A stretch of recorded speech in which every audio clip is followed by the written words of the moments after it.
When the zombie apocalypse begins, a bunch of students get stuck in a shabby shack on the schoolyard. The zombies outside look normal, but they have some tricks up their sleeves. One of them pretends to be their uninfected classmate Jung and demands to be let in to escape the zombies closing in. Our MC and a few guys hold the door, but even they don't know what to do next. Maybe it really is their classmate. That's when the class rep steps in, demanding they let him in. The boys turn out to be much more reasonable and refuse to open the door when so many zombies are roaming around. She doesn't give up, assuring them she'll take full responsibility for anything that happens if they let him in. Luckily, Yebe knows exactly what will happen next. If they open the door, the zombie will burst in and bite him. He'll lose his arm and go through the 9 circles of hell, but not in this life. Instead, he invites the arrogant girl to open it herself if she's so eager to. She tells the male students holding the door to go away. As soon as she twists the door's handle, a zombie slams open the door, surprising the students. And as she tries to get up, the class rep realizes Zhang has turned into a complete zombie. All the students start panicking while Li Ruo tries to save herself by clinging to another classmate. She selfishly tries to push him towards the zombie to save herself, but Ye Bei appears and kicks her off of his classmate. Our protagonist smiles wickedly as she stumbles into the zombie's arms. It grips her tightly, ready to devour her. But Ye Bei destroys the zombie's head with a wrench, leaving her speechless. She falls outside with the zombie's dead body gripping her tightly. Lai begs our boy to save her life, but he looks down on her with a gaze of disgust. Li Ruo, the White Lotus, persecuted Ye Bei in his entire past life, so he's determined to take his revenge and starts closing the door with her still outside. She keeps crying out for help, but Ye Bei doesn't listen, shocking the classmates as well. He orders all of them to quickly block the door, and without thinking, all the students start piling furniture against the door to keep it shut. Li Ruo cries out for help and begs her classmates to save her. Li Ruo thinks she shouldn't be treated like this since she's their class representative, and suddenly the girl starts screaming in pain. All the students inside become frightened as they hear her scream out of agony. But after a while, the sun finally rises, and a student notices the class rep is not screaming anymore. One of them questions if she escaped or died. Some students are surprised by our boy's actions, since no one was expecting him to kill a zombie effortlessly and kick out the class representative without hesitation. A female student calls him scary. They are surprised to see him behave like this since he always acts kindly. The students notice Ye Bei has suddenly changed into a completely new person. The protagonist glances back at them, scaring the girls. He questions if they are afraid of him now, but the students assure him it's not like that. The guy holding the door thanks our boy for saving his life after he got dragged by the class representative. Another student thinks Lee got what she deserved, as she almost made all of them die alone with her. A female student says they were all able to save themselves thanks to Ye Bei. Our boy is happy to hear no one is afraid of him and starts smiling as he tells them to open the door. He says he wants to go outside and see what's happening, but they all try to stop him. The protagonist tries making an excuse and says he just feels bad for the class representative and wants to check if she's doing okay. The students warn him about how dangerous it is, but he coldly orders them to move aside. His classmates become scared and have no choice but to listen to him. He opens the door and goes outside confidently with the wrench in his hand. Our boy notices the class representative and Zhang have both disappeared, and since the sun is finally out, the zombies are also leaving. His classmates shut the door on our boy and think he is way too dangerous after seeing him kick out the class representative. The students don't trust him with their lives, and looking at his expressions, they assume he might have been a murderer in his past life. They all decide not to let him in anymore, but our boy remains unfazed and wickedly smiles. The classmates realize he is not planning to come back at all and question what he's trying to do. They notice Ye Bei is working towards a female zombie. They call him crazy, but our boy confronts the female zombie confidently with a smile on his face and rushes towards her with a wrench in his hand. Everyone is shocked to see him run towards the zombie, but without hesitation, the protagonist destroys its head effortlessly using the wrench. He keeps smashing the female zombie's head non-stop. All the students watching call him completely insane. After the protagonist is done smashing its head to a pulp, he takes something out of its body. The protagonist finds a green glowing stone called an energy stone and starts grinning as he recalls it is the origin of the apocalypse and is an extremely crucial resource for the apocalypse mechanics. The protagonist notices a zombie coming from behind. A zombie tries to approach him, but he picks up his wrench and smashes its head without hesitation, leaving all the students shocked. One of them is surprised to see Ye Bei moving forward to kill the zombie himself. The student is in disbelief, remembering that Ye Bei was a complete coward. The guy questions if our boy was acting all this time and thinks he's very scary. Another student is also surprised by Ye Bei's behavior after seeing him kick out the class representative without hesitation. He suggests inviting Ye Bei back would be better so he can kill the zombies for them. but his classmate doesn't agree because he thinks Bei is completely insane. He tries to convince his classmate since there's no food inside the room they're hiding in. He's scared that eventually, they'll run out of food and die. Suddenly, Bei uses his wrench to destroy the room's window and asks them to come out and start killing the zombies, claiming it's very exciting. The protagonist's classmates warn him to look behind as a zombie tries to bite him. Our boy remains calm, kicks its face to push the zombie back, and instantly kills it by smashing its head with the heavy tool. The zombie finally stops moving and falls down. Bei's classmates watch him, their faces full of fear. He glances back at them and tells them he's not sure if he can avoid getting infected as a strange, disgusting liquid has stained his clothes. Our boy mentions that he was planning on traveling together with his classmates, but he believes he might turn into a zombie, so it's better they go their separate ways as he doesn't want to hurt his classmates. Bei starts leaving the school grounds and hopes his classmates can survive the apocalypse as he leaves all of them behind. The students are shocked to see him leave just like that and become speechless. Bei keeps walking and leaves the school area. As he's walking through the city, he observes the swarm of zombies and understands that this is the beginning of humanity's apocalypse. The zombie virus didn't take time to spread across the world, and almost 50% of the whole human population got infected. Politics, the economy, everything collapsed. With each passing day, zombies increased in numbers, and humans had to live in fear and despair as they fought for survival, space, food, and other resources, making the living conditions even worse. Dark Era is the name given to the zombie research by Professor Jang Han, our boy's father in his previous life. Because of the class representative, a zombie bit his arm, and he had to chop it off in order to survive. He spent 50 years in complete agony, suffering hunger, torture, and much more every single day until one day he was able to meet a mechanic who used his powers to send our boy back to the past before his death. The protagonist understands that he has regressed back. As he's walking through the city streets, a few humans peeking through their windows call him insane for walking around in the open like that without being scared. One of them assumes that after experiencing hunger, the protagonist has gone crazy. Another questions if they should call him inside since it is way too dangerous for him to be roaming outside like that.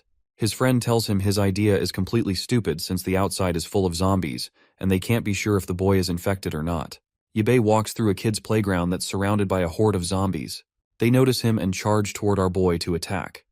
The men watching him through their window call him stupid for coming outside at such a time for food. They assume he's going to be killed by the zombies, but the protagonist smiles confidently and destroys a zombie's head effortlessly with his tool. He doesn't stop and starts killing all the zombies one by one, shocking the men watching him. They question how he's so strong and brave. Meanwhile, from another window, Li Ruo looks down on the protagonist, determined to kill him someday, with the fire of revenge burning in her eyes. After he's done killing all the zombies, our boy notices more approaching him from behind. He becomes frustrated as he realizes the noise lured too many zombies. Bei decides to make a run for it while the zombies chase after him. People inside the building observe Bei's actions. Our boy finds a store and starts knocking on the door for help. The protagonist notices a camera and tells whoever is watching that he wants them to let him in since he's very injured, and a lot of zombies are chasing after him. The survivors watching him doubt anyone would let the boy come inside, but unexpectedly, the person inside the shop starts to open the shutters for him. The zombies catch up to our boy, so he quickly kills one of them to protect himself and throws his wrench at multiple zombies to buy himself time. The shutters open up and he quickly rolls inside. The zombies keep knocking on the shutters persistently, but our boy decides to ignore them and notices a girl hiding behind the shop's counter. Meanwhile, inside a nightclub building, some men are shocked to see a student capable of killing zombies with ease. They inform their boss, Centipede, about the boy who just killed 5 or 6 zombies and entered a convenience store. The boss starts laughing and finds it interesting after he learns that zombies are not as tough as he was expecting them to be. Centipede believes he can kill them too if a student was able to do it. Inside the convenience store, our boy grins and asks the girl to come out as he has already seen her. He orders her to hand him the keys to the shuttle door, but she remains silent and doesn't listen to him. Getting no answer from her, he starts acting like he's injured and begins screaming, asking her to save him. The kind girl rushes toward him with first aid in hand, but as soon as she gets close, he grabs her arm. She asks him to let her go, but he grips her arm tightly and demands the key from her. She becomes scared and tries to act like she has no control, but Bei grabs it from her hand and throws her on the ground. The little girl quickly hides behind the store shelves and starts sweating anxiously.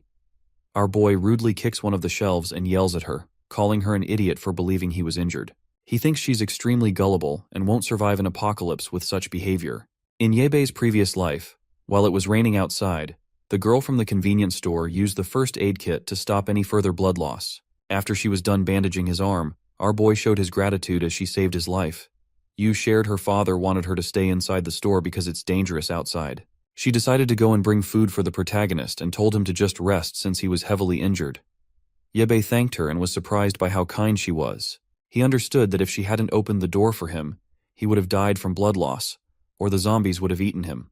Suddenly, our boy heard Yu's voice from downstairs. The kind girl ended up letting the thugs come inside the convenience store. Centipede came inside with his men and thanked her for opening the door. The girl became confused as she let them come inside because she thought they were about to die from hunger. Centipede said she was right and made it clear the store belonged to him now. Yu told them to let go and warned them her dad was going to come back soon. The thug boss didn't listen and told her he used her father as bait to lure the zombies away before coming inside. With an evil, disgusting look, Centipede decided to have some fun with the little girl, and our boy couldn't do anything but watch from behind a wall. He remembered the kind girl ended up getting tortured by evil people just because she was too gullible, and all our boy could do was hide since he was too scared to save her. The protagonist is determined to save her this time, and thinks he needs to first help her learn how evil and horrible the apocalypse world is. He doesn't care if she ends up hating him for it. The little girl knocks on the door. Our boy starts yelling at her for disturbing his bath.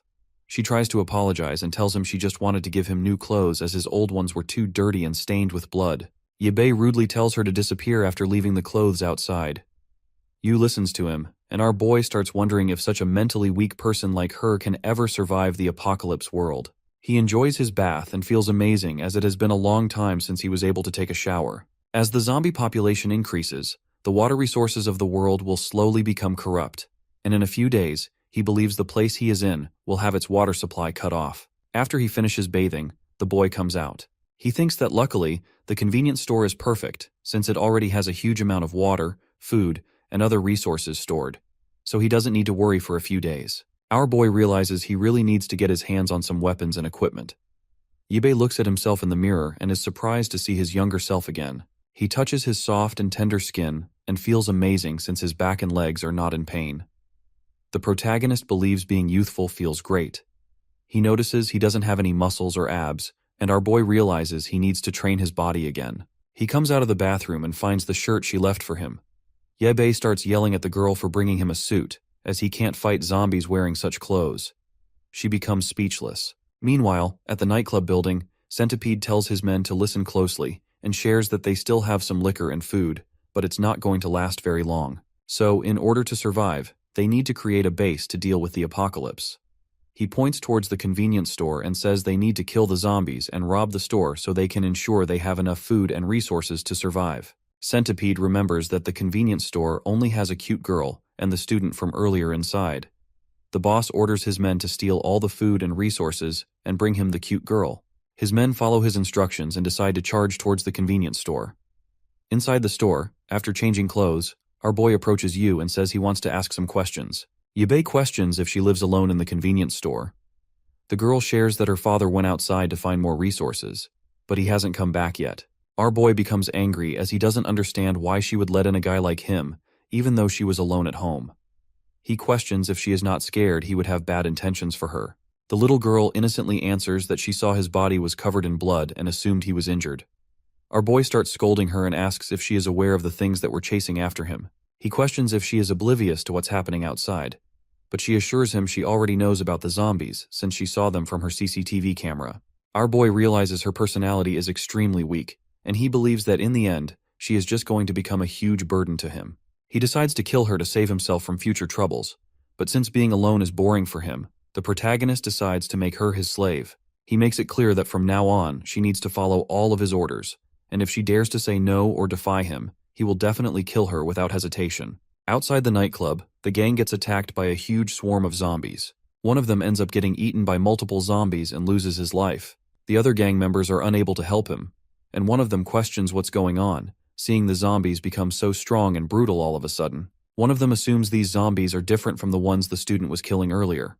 Their boss becomes mad and orders his men to charge and kill the zombies. Otherwise, they are all going to lose their lives. One of them becomes so frightened that he starts running back, but Centipede grabs him by his hair and throws him toward the zombies. The guy ends up becoming a meal for the zombies and starts screaming in pain, questioning his boss why he betrayed him like this.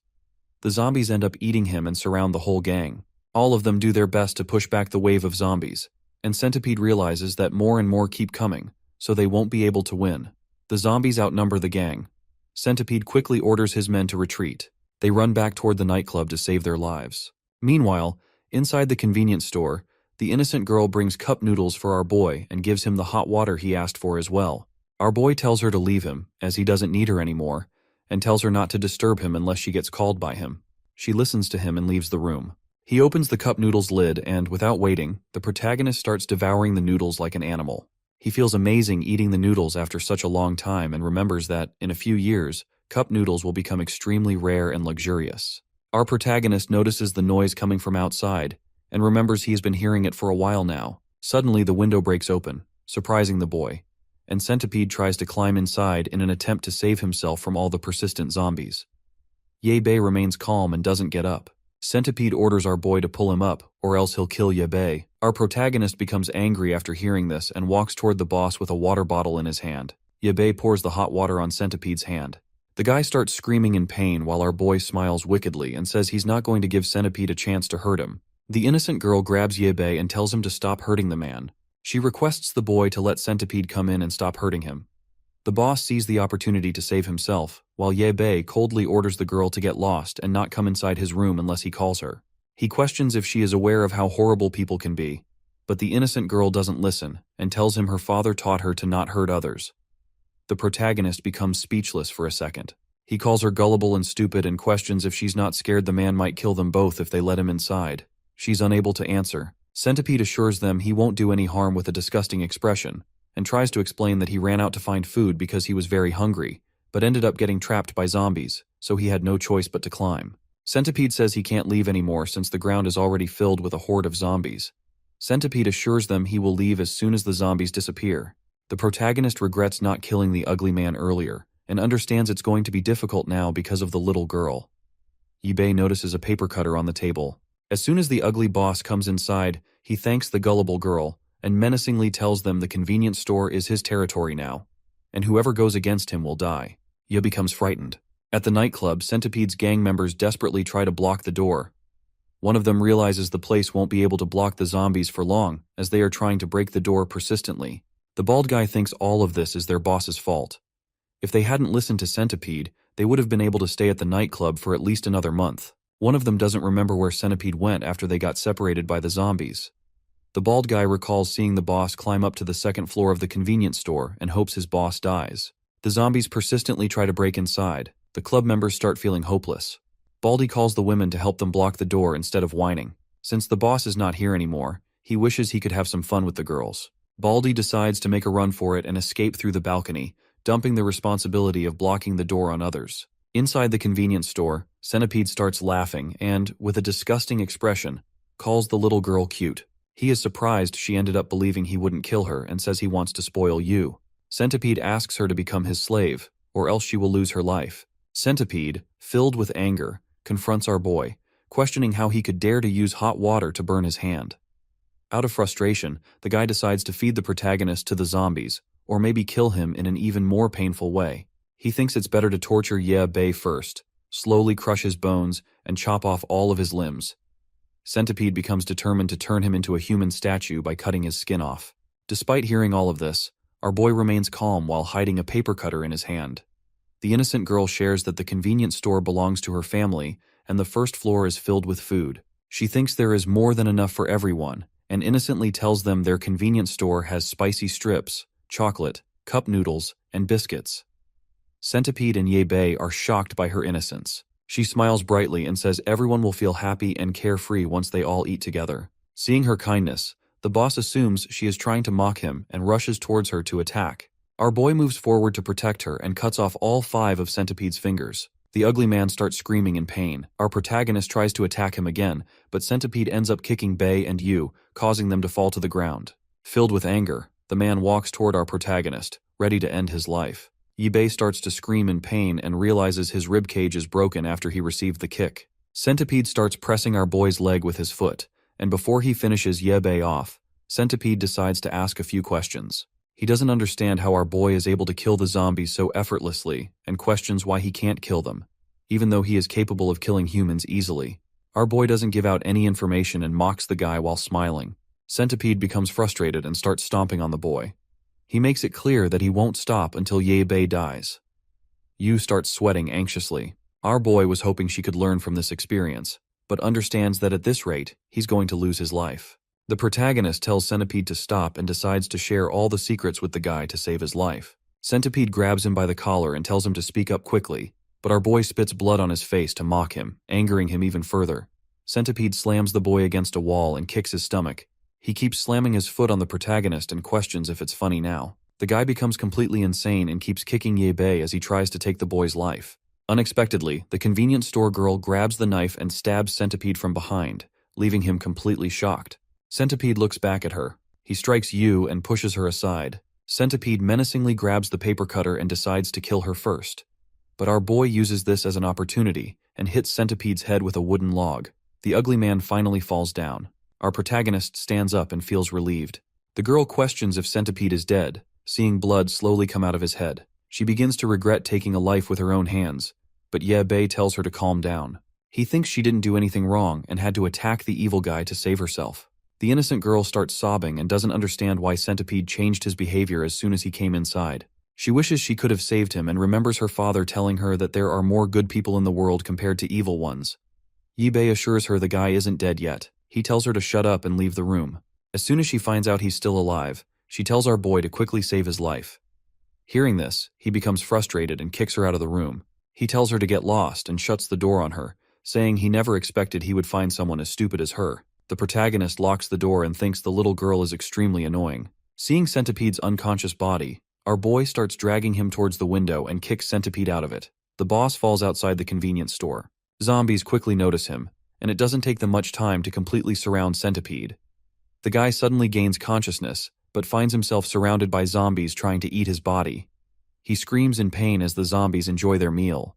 The protagonist looks down on him and wishes he had a better knife. He would have been able to cut off Centipede's limbs first before throwing him down for the zombies to eat. Our boy notices someone hanging beside the balcony of the nightclub on the other side. The man screams for help as he tries to push away the zombies. Yahello says hi and questions if there's still someone left inside the nightclub building. The man, while hanging for his dear life, tells our boy there is no one inside. He shares that they were all blocking the door, but one of them decided to run and had to let go. After this, the zombie didn't take long to slam open the door and kill everyone. He starts begging Yahello for help and questions if our boy is willing to take him over to his side. The protagonist rejects the idea and advises the guy to run away as quickly as possible if he doesn't want to turn into zombie food like the trash on the ground. The guy looks down to find out the zombies are eating his boss. He realizes he has no choice and starts running away through the balcony of the nightclub. Yahello was hoping the zombies would take care of all the trash members of the gang and smiles as he tells them not to make his life any harder.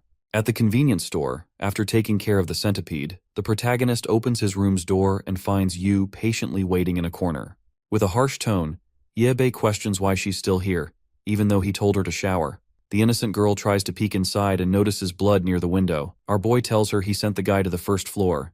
The little girl assumes the guy escaped. The protagonist laughs at her assumption and says it's impossible for anyone to leave under such a situation.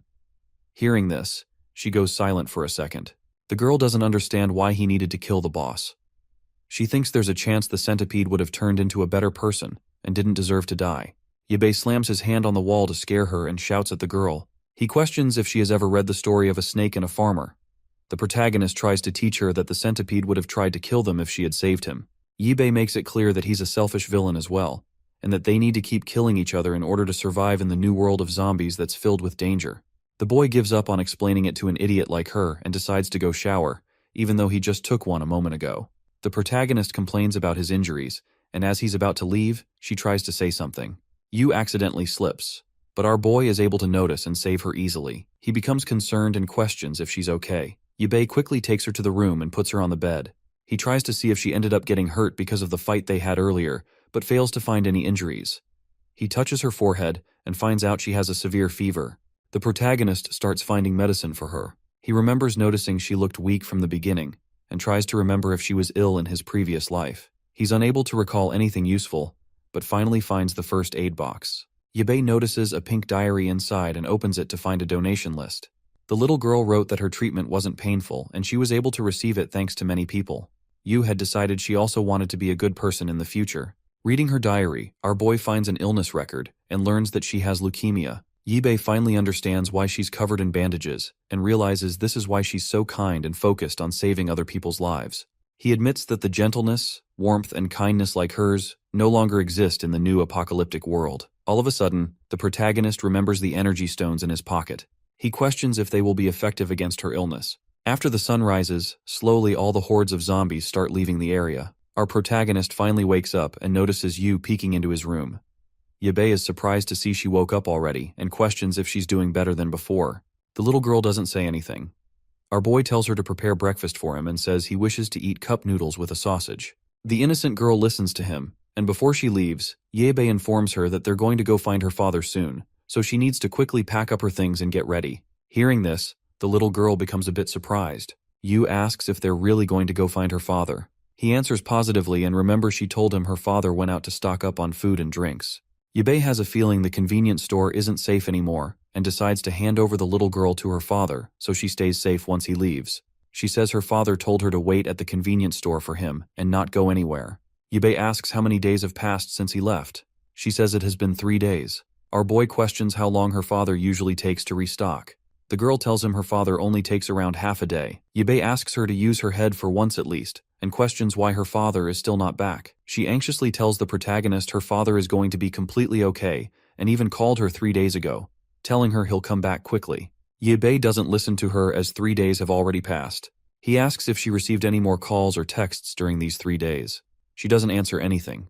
He assumes her father might be stuck somewhere or turned into a zombie. Our boy asks her if she's not willing to save her own father. Yu says she's only following her father's instructions to not leave until he comes back. Yibei calls her dumb and thinks it's possible her father ended up facing some unexpected trouble. He questions if she doesn't want to help him.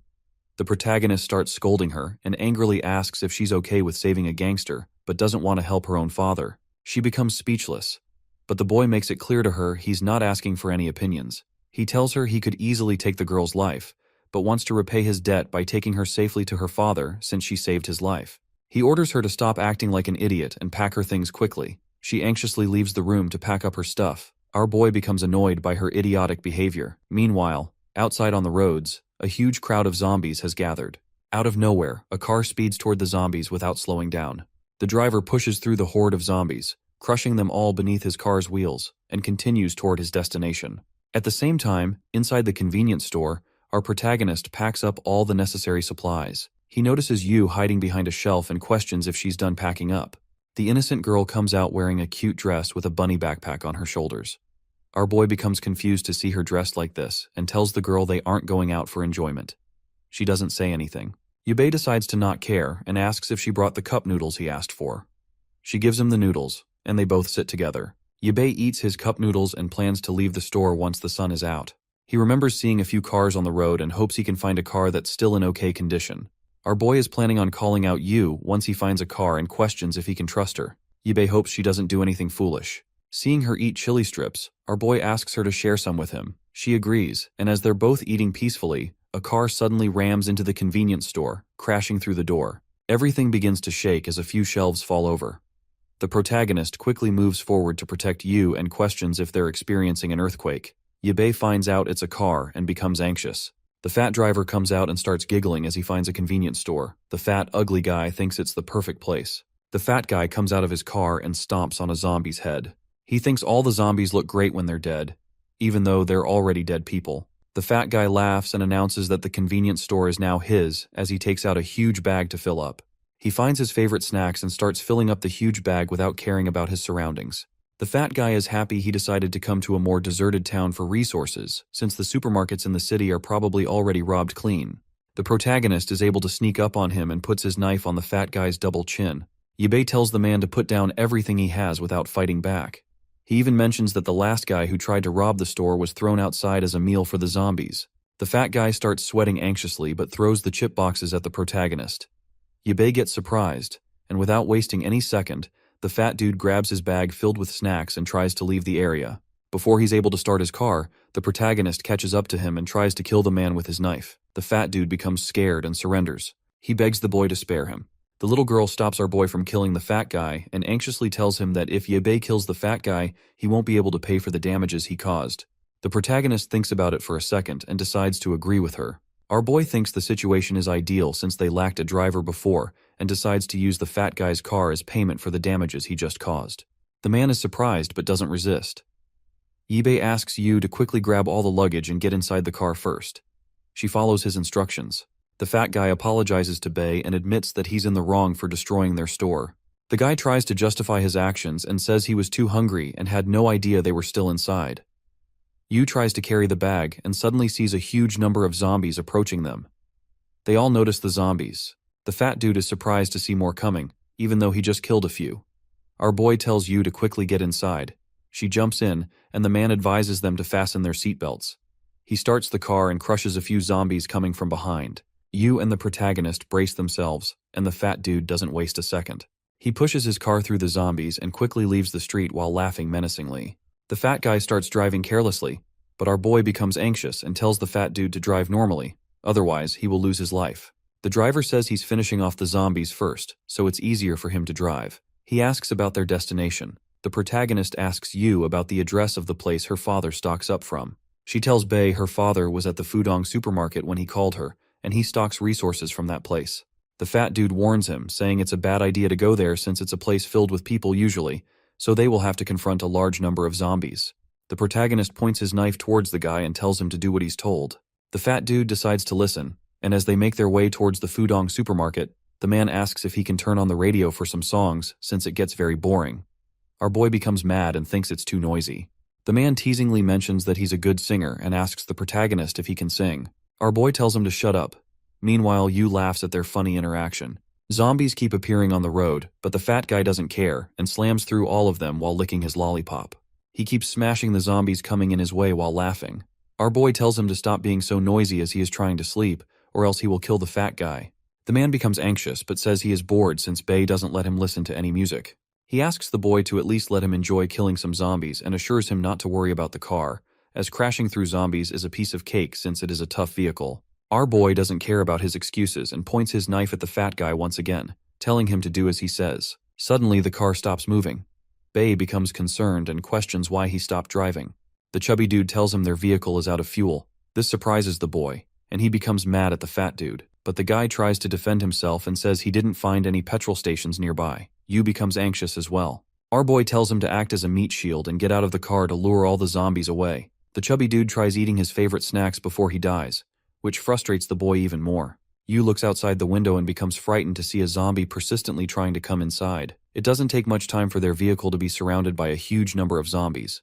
The protagonist becomes a bit hopeless, as he realizes they are just going to die from hunger since they are trapped inside, even if the vehicle doesn't get destroyed. Suddenly, the boy notices a sword inside the car. He slams open the door to push away the zombies and confidently comes outside. A zombie tries to attack him, but he swiftly uses the sword he found to cut its head. Yu is surprised to see the protagonist fight. Bei likes the new sword, and as he notices a zombie coming from behind, our boy understands that the starter zombies are not strong enough to handle a normal sword. He swings it and destroys another zombie's head. A few more charge towards the protagonist, but he swiftly kills all of them one by one. The fat dude is astonished to see him fight like this, and calls the boy strong. Yu is also left speechless. Bei opens the car's door and tells the stupid chubby dude to come outside. The man tries to resist, but our boy tells him to calm down and helps him understand that if they stay where they are, sooner or later, they will die unless the fat dude follows his instructions. Bei remembers seeing a lot of vehicles on their way and thinks that they might be able to find fuel in some if they are lucky enough. He shares his plan and tells the chubby dude that he will handle all the zombies on the road, and once the guy finishes filling up fuel, he can step on the accelerator and finish off the rest of the zombies. Bei grabs him by his shirt and says he believes the fat guy knows how to add fuel since he has been talking about cars non-stop along the way. The chubby dude has no choice but to follow his instructions. Bei orders Yu to not leave the car. She listens, and as the fat guy comes out, he tells our boy he's still not mentally prepared. The protagonist instructs him to find a few bottles to fill the fuel. The chubby guy informs him there are no empty bottles, but our boy tells him to pour out all the liquid and quickly do as he says. Our boy starts fighting the zombies, and while observing him kill the zombies, the chubby guy realizes he failed to scare the boy and was not expecting him to act like this. Our protagonist continues to defend the car. Suddenly the fat guy calls him back. which confuses our boy. The guy tells Bae he had forgotten their vehicle has fuel tanks as well, and finds out that the protagonist is not a normal person. He decides to make use of Bae. Our boy finishes off another zombie, and as soon as he hears the chubby dude mention fuel, he becomes angry. The fat guy tries to defend himself and asks the protagonist to calm down. He quickly starts to add fuel to the vehicle before Bae scolds him. The protagonist tells him to add the fuel later. He instructs the chubby dude to help him collect something. Our boy shows the marble known as the energy stone, and explains that the guy will be able to find these pearls inside a zombie's brain. He asks the man to help him get them out. The fat dude becomes confused. Bae shows him how to remove the pearls from a zombie's brain and questions if he understands now. The driver finds it disgusting and wishes to go back inside the vehicle, but our boy threatens him and says he will turn into mincemeat if he doesn't follow the instructions.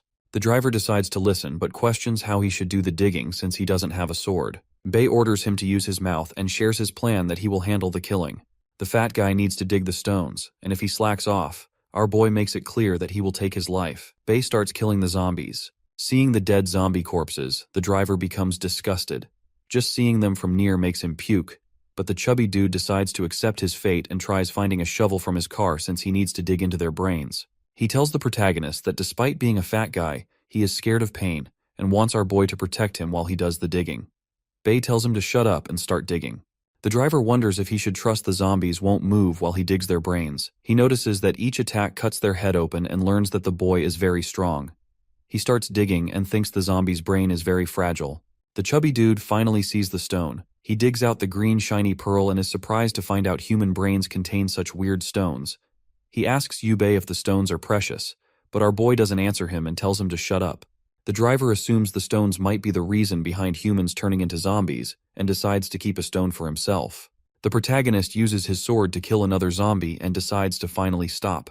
He thinks he doesn't need to care about the ones in the distance. Bae is still not used to his younger body and thinks he needs to improve his movements. Our boy asks the fat dude about the pearls. The driver proudly shows multiple pearls in his hand and shares that he has gotten better at digging. After persistently digging for a while, the chubby dude finds it fun. Bae instructs him to wash the stones and keep them for now, and asks the guy to quickly fill up the fuel since they still have to head towards their destination, Fudong Supermarket. The driver listens to his instructions and starts filling up the fuel. Bae checks up on the girl and suddenly notices she doesn't look well. He becomes concerned and tries to wake her up but fails. Seeing her in such a condition, he becomes frustrated and finds out that her fever looks even worse than the last time. He remembers he brought medicine with him and quickly pulls it out. Our boy helps her drink some water as well. The driver asks if his sister is having a heat stroke. The protagonist orders him to quickly fill the fuel and start driving. Yu doesn't wake up. The driver thinks the weather is very hot and questions if she's feeling unwell because she stayed inside the car for too long. He asks if she's better, but the protagonist points his sword towards the chubby dude with eyes filled with anger and thinks it's all his fault because he lied about the fuel, and they all ended up wasting a lot of time because of his silly prank. Bae makes it clear that if anything happens to his sister, he will make sure to kill the guy. The driver starts sweating anxiously and requests the boy to spare him. He assures our boy he will drive normally and won't pull anything to cause more trouble. Yu sees Bae's concerned face. He grits his teeth in frustration, and as they drive towards the Fudong supermarket, the driver praises our boy for his sword technique and asks him to introduce himself. With a cold look on his face, the protagonist orders him to reveal his name first. The driver laughs awkwardly and introduces himself as Zhao Hang, the owner of a vehicle repair shop in the city. Zhao shares that he ended up getting forced to drive after everyone in the city turned into a zombie. He tells the boy the vehicle he's driving right now belongs to his friend. The guy left it in his repair shop and never came back to collect it, so Zhao started driving the car. The protagonist reveals his name as well. All of a sudden, Zhao steps on the brakes and instantly stops the car. Bae becomes surprised and points his sword towards the driver as he questions why they stopped. The boy threatens to kill him for his stupid actions, but the fat dude informs him that there is a fire blocking the road towards the supermarket. Because of the fire, they are unable to move forward. Yu finally starts moving. Our boy notices she has woken up. She looks out, and the protagonist informs her that they might not be able to rush toward her father since the road to the supermarket is blocked by fire. She becomes concerned about her dad. Jay reveals that they can still reach the supermarket if they change direction. The guy tells our boy it'll take them longer to get there and asks if they should start moving. Bae thinks for a bit, and then decides they should go to the supermarket after they're done finding better equipment and weapons. Bae asks the fat dude if he knows any electric or weapon stores nearby.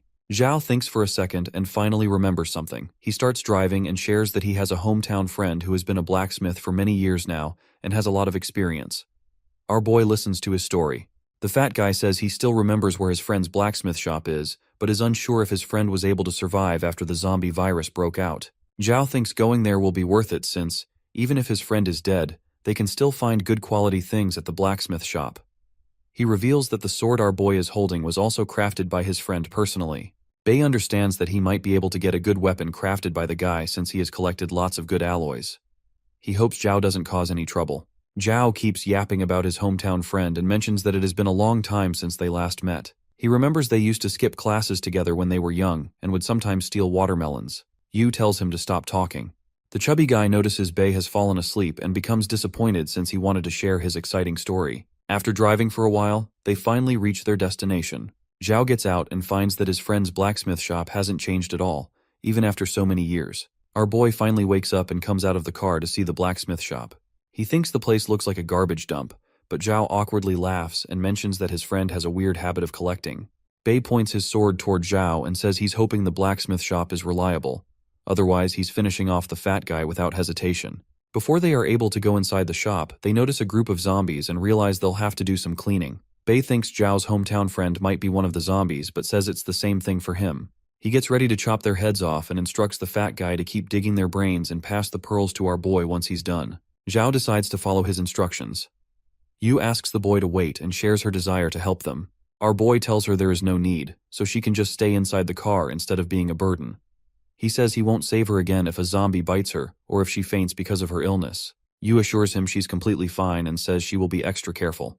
Zhao calls her brave and tells her to collect all the pearls once he's done digging. He assures her not to worry since she has him to protect her. Bei tells her it's her own decision, and if she turns into a zombie, he won't hesitate to kill her. She understands his instructions, and our boy starts killing all the zombies. While digging, Zhao says he's curious about her age and name. The little girl tells him she's Yao Yu, 14 years old. Zhao learns that she has a completely different surname than her brother and questions if they are distant relatives or something else. Our protagonist keeps killing the zombies. While they are collecting pearls, a mysterious guy observes all of them through his telescope. He is a bit surprised, and suddenly a man barges into his room to report something. The mysterious guy, known as Luo, fires a bullet and kills the guy for coming into his room without knocking on the door. Another man watching all of this starts trembling in fear. Luo asks the guy if he has anything to report. The newcomer informs him about the people killing zombies at the opposite side of the blacksmith store. Luo says he already saw them. The newcomer mentions that he remembers seeing them before. The guy tells his boss Luo that he saw the student single-handedly kill multiple zombies and says he is very strong. Luo listens to him and orders one of his girls to bring something to him. She understands her boss and gives him the food packet. Luo throws it toward the newcomer and says he can eat it. Luo asks the guy to leave and reveal further details later. The newcomer thanks him and leaves. Luo decides to enjoy the show and observe the protagonist through his telescope. He orders one of his men to clean the mess in his room and throw out the dead body. Luo orders the guy to tell all his men to go and accompany the ones below. He's willing to reward them for it. Meanwhile, in front of the shop, the protagonist keeps killing the zombies while Zhao and Yu collect all the pearls. Bei finishes cleaning all the zombies and questions if Zhao is done as well. He says he just needs to dig one more. Yu proudly shows the boy she has collected 19 beads. The protagonist asks them to check if the blacksmith shop's surroundings have any kind of holes. Bei himself decides to go check inside and smashes open the door. He walks inside and observes his surroundings carefully. The boy finds the stove and notices it's still hot. He assumes the owner left recently and questions if the guy was attacked by zombies. Jay reports that there's no damage to the shop, but he's not sure where his friend went. Our boy understands everything and orders Zhao to give him all the beads they've collected so far and go find some iron plates and an old engine tube. He hands over his sword to Zhao and asks him to sharpen it. The protagonist warns Fatty not to lower his guard. Zhao is a bit confused since he thought they came here to grab the weapons from the shop. Our boy tells him he needs to make a strong weapon himself because the normal ones will become useless after a few days. Zhao is surprised to learn Bei can craft as well. The boy tells him to shut up and follow the instructions. Zhao leaves and questions why Bei has such a short temper. Yu innocently asks what she should do in the meantime. Our boy starts a fire and begins crafting a weapon. He starts hammering a metal rod persistently. Zhao is shocked to learn Bei knows how to craft. The protagonist asks him to put the beads inside the cup. Zhao quickly does as he's told, and our boy starts melting down the beads. After a few minutes, the pearls finally melt.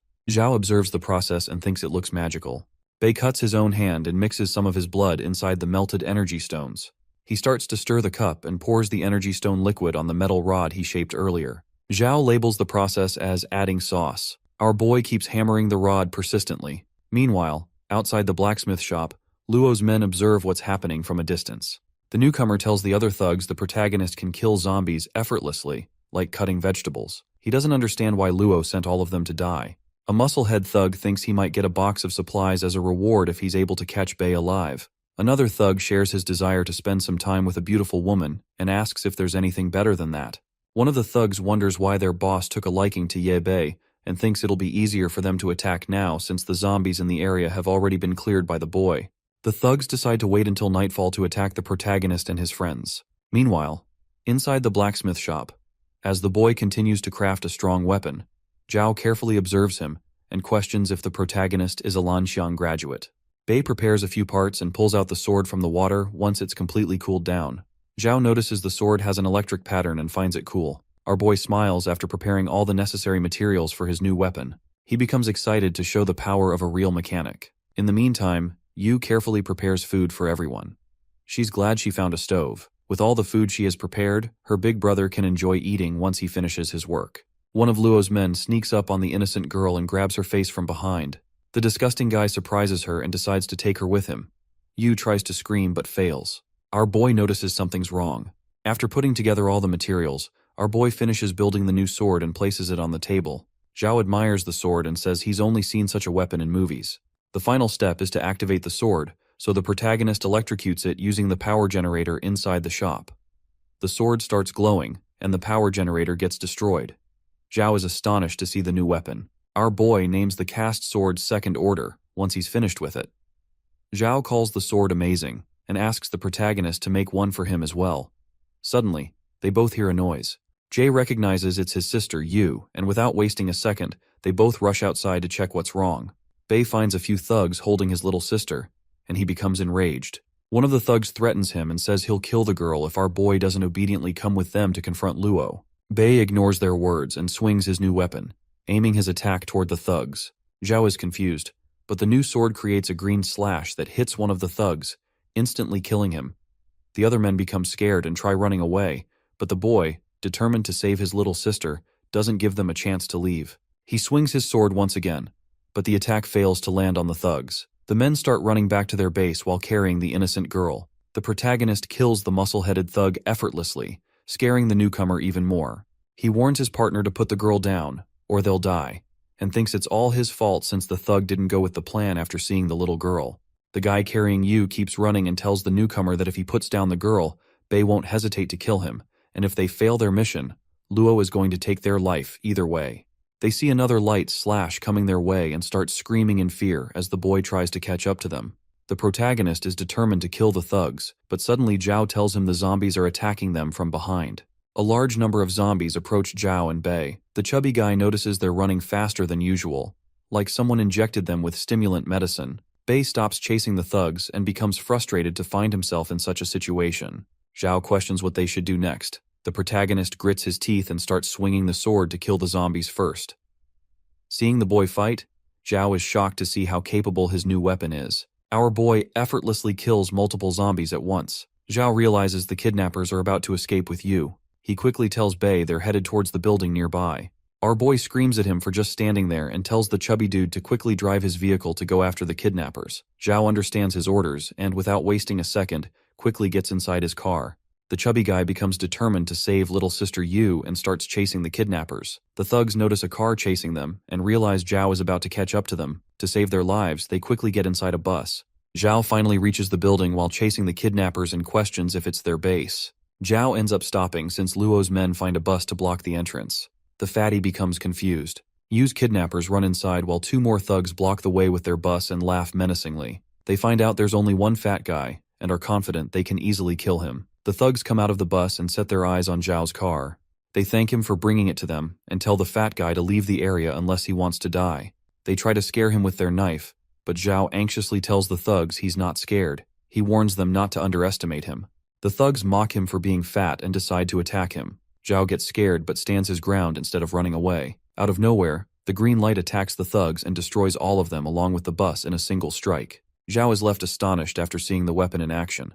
The fat guy assumes our boy killed all the zombies. Bei tells him to stop being useless and chase after the kidnappers. Our boy uses his new amazing weapon to easily destroy the bus, and as he walks towards the building with Zhao, a few thugs prepare to confront the protagonist.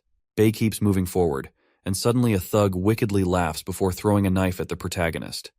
Unfazed, our boy easily blocks it and swings his sword to kill the thug. The green light hits the guy, and he instantly explodes. Jay realizes our boy can save his sister alone.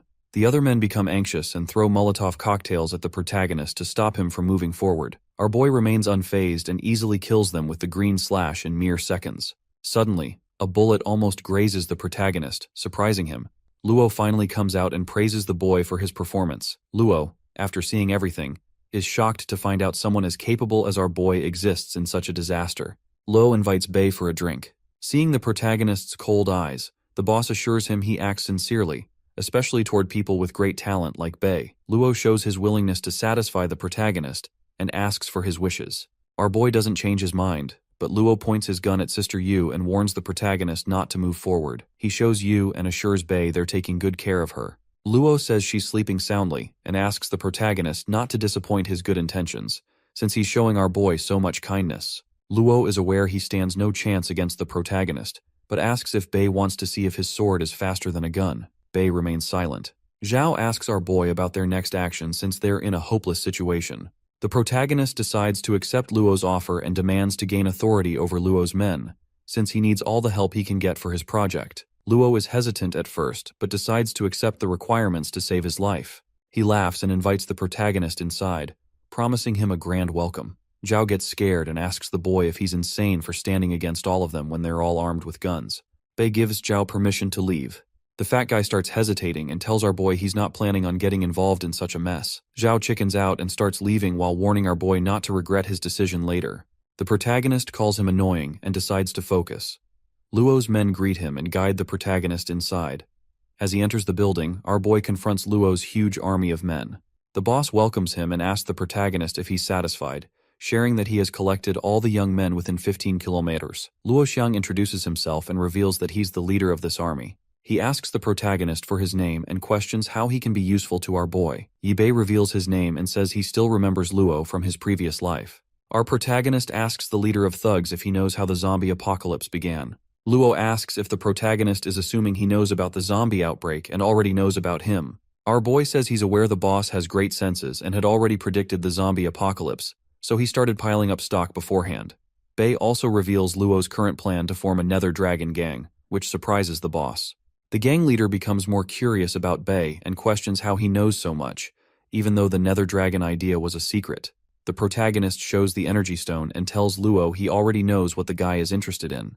Luo starts clapping out of excitement and tells the boy to get straight to the point. Our protagonist laughs and reveals a few possibilities regarding the spread of the zombie virus. Bei thinks Luo has heard about the possibility of an overseas research project going wrong, resulting in the spread of the zombie virus throughout the world by birds or insects, or the plan to make people kill each other through nuclear weapons.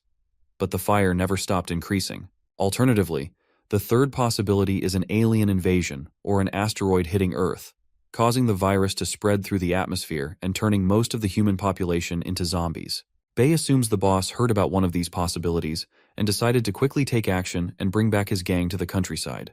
Luo is surprised that Bei is right about everything and reveals that he did know a little about the zombie virus before it spread.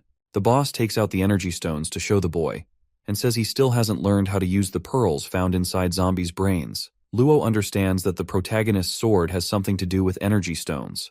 He demands information about it, and our boy decides to answer all his questions if Luo helps him prepare something in return. Luo accepts the deal, but asks the boy to show him the sword first. Bei hesitates, but Luo threatens to hurt Sister Yu and points his gun toward the innocent girl, hoping he doesn't have to do anything bad. The protagonist realizes he has no choice and hands over his sword to one of Luo's men. The thug tries to carry the sword but finds out how heavy it is. He's barely able to take it to his boss and reports that it's very heavy. Luo tries to wield the sword, but it doesn't budge. He's surprised that he learned so much in a single day, and asks the protagonist to reveal all the information he has. Our boy says they all probably understand the apocalypse began because of the zombie virus. Once a zombie bites any human, they turn into a zombie, and a black pearl forms in their brain. Bei reveals that the stone is known as energy black metal, and its purpose is to gather energy once a human turns into a zombie. The energy black metal is great at adapting to anything with metal attributes or the human body, so it can be used to produce strong weapons. Luo understands everything and questions if it's some sort of pill that can help him achieve greater power. The protagonist smiles and reveals that most who tried eating it turned into zombies. Luo questions what happened to the rest and says he's curious to see it himself. Bei tells him to be patient and look at something else first. He asks everyone to watch closely as he picks something up and activates it. The protagonist produces a huge green pulse, shocking all the thugs. The power generator catches fire, and suddenly the electricity stops working. Everything becomes dark, and Luo is surprised to learn the energy stones can produce powerful pulses. The boss realizes he played right into the boy's hands. Bei quickly grabs his sword and attacks the boss without wasting a second.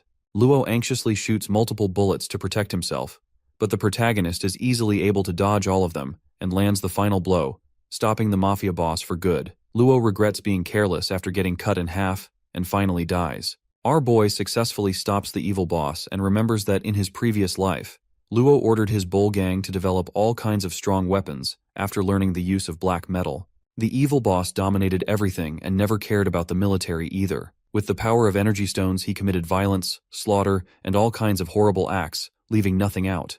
The protagonist continues to fight and kills all the gang members with green slashes, not giving them any chance to grow. After everyone is dead, the boy realizes he himself has become a slaughterer, but doesn't want you to witness anything.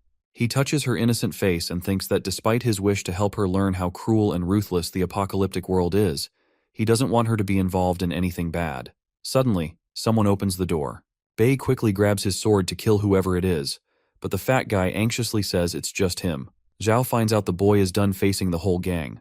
Our protagonist answers positively and says he was able to achieve what he came here for. Zhao is a bit frustrated as he learns that they did all that just for a stupid pistol. He had assumed the protagonist destroyed the whole gang just to save his little sister. The chubby guy expresses his disappointment, but our boy tells him a gun holds significant importance and has room for many changes, which makes it rare in this area. Zhao is curious and asks Bei if he's planning on turning it into an electromagnetic wave shooter or a laser gun. He remembers the plan to leave and put the energy stones from zombie heads inside the building's engine, and is surprised to see the whole thing actually worked. Zhao was never expecting the whole building to explode, and praises Bei for his incredible idea. Suddenly, our boy notices a sound and quickly points his gun toward the girl hiding behind the table. She comes out and begs for her life, asking him to let her go. The fat guy is surprised to see such a beautiful girl involved with the gang. She tries to explain herself and shares that she was kidnapped by the group leader Luo. The ruthless guy turned her into a complete slave and made her suffer extreme bullying and torture. She requests our boy to let her go, but he demands to know where Luo was keeping his resources. To save her life, the woman agrees to lead him there. Zhao starts questioning where she's from and asks about her family members as well. The woman shares that she came from the city of West. She also had a little sister, but they ended up getting separated when the apocalypse began. They reach the elevator. She becomes confused to see it's not working, and reveals that they need to go to the 6th floor for the storage room. Zhao mentions that there's no electricity anymore, so Bei decides to go alone with the woman and instructs the chubby guy to stay in a room and protect his little sister. In the main hall, between the dead bodies of all the other gang members, the newcomer, full of injuries, crawls out and starts begging for his life. He suddenly notices the gang leader Luo's dead body and loses hope. The newcomer finds the green pill on the ground, and after some struggle, he's able to grab it, and remembers learning that it's an energy stone. He recalls the conversation between his boss and Bei. His body starts giving up, so with no other choice left, he decides to eat the energy pill. As the pill enters his body, he starts feeling extreme pain, and his body starts transforming. Unable to handle the pain, the newcomer screams in pain. Inside the room, Zhao notices the screen, and Sister Yu wakes up as well. The little girl gets up and is confused to see her surroundings. Fatty fills her in on whatever happened and reveals that her brother fought many gangsters who kidnapped her, and he was able to deal with all of them alone. Yu is shocked and becomes concerned about her big brother, but the door opens, and Bei comes back as well. He's relieved to see she woke up. She quickly questions if he's alright. Zhao is curious and asks if our boy was able to find anything on the 6th floor. Bei explains to him that he was able to find good treasure, but it's going to be hard moving all the resources today, so he plans on waiting till tomorrow. Zhao is curious about the woman, but he lets him know he has no idea and was busy looking through the resources. The fat guy assumes she escaped since she looked frightened.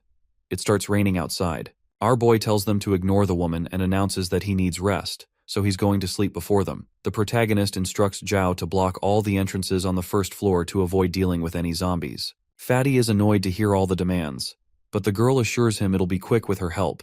She thinks her brother needs rest. The guy calls her kind and decides to follow Bei's instructions. As the rain continues, inside a building, a blonde girl tries taking a shower, but as she's cleaning her body, a guy barges in from behind, surprising her. He's happy to see she hasn't turned into a zombie even after a few days of getting bitten.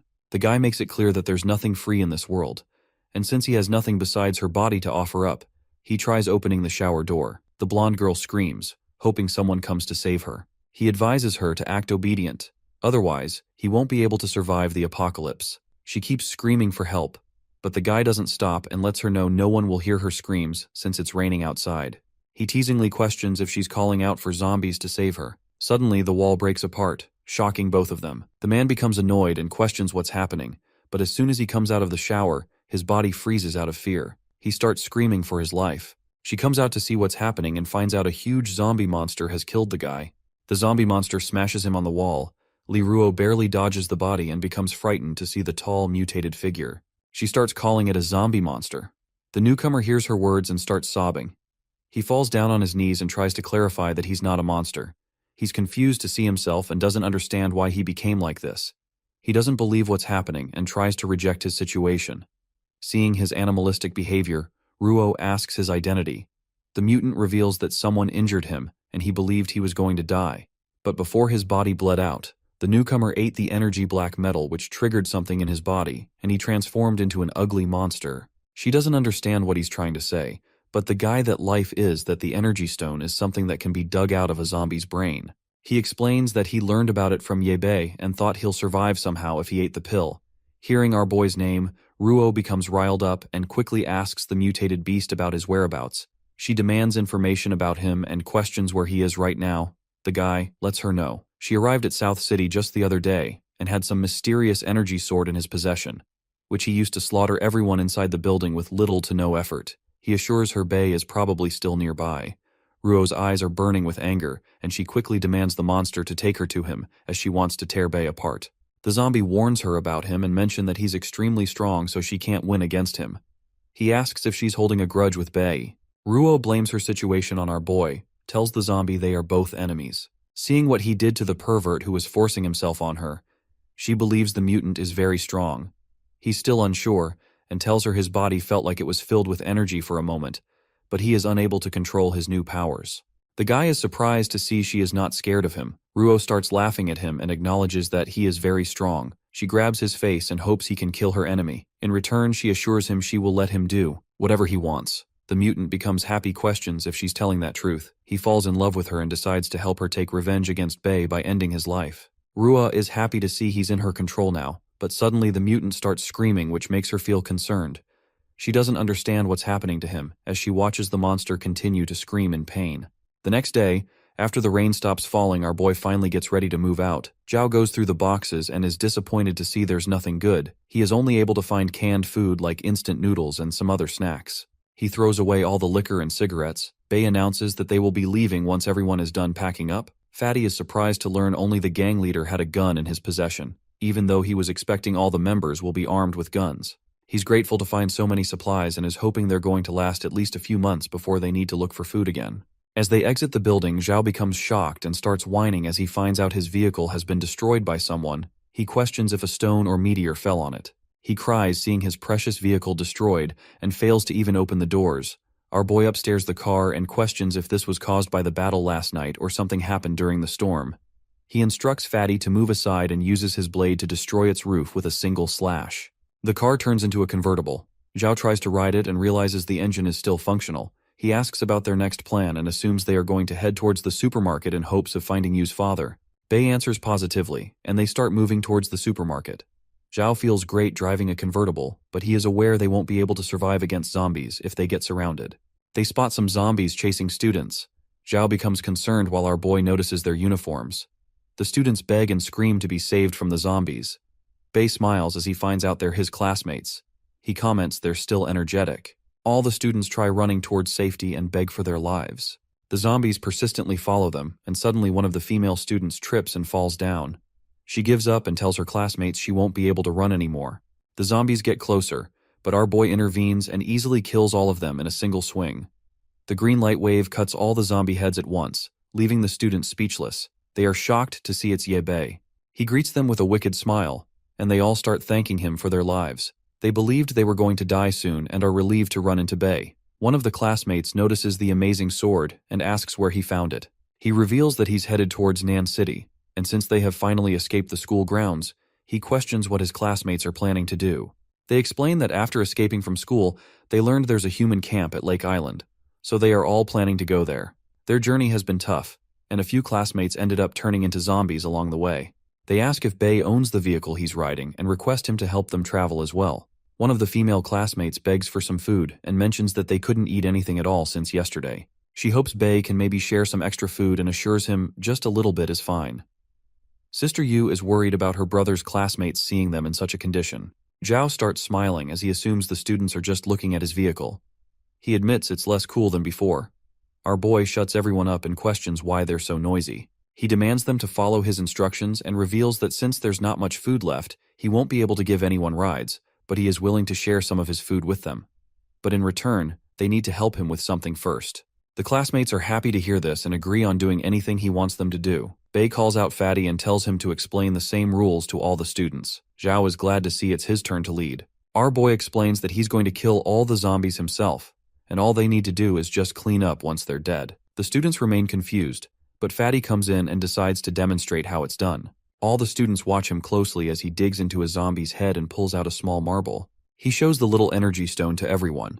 Some of the female classmates faint, and they're all left speechless. Sister Yu assures them it's not that hard, and the zombies' heads are very soft, so they can easily dig out the pearls. She shows there's no reason to be scared. Seeing her dig out the pearls, the students question what she's been through. Zhao lends out some shovels and knives to all the students so they can easily dig out the little energy stones. He advises them to be careful and not get bitten by any zombies. One of the guys is curious to know why Bei is after these pearls and is amazed to find out zombie brains have such stuff inside of them. Our boy focuses forward and persistently keeps killing all the zombies.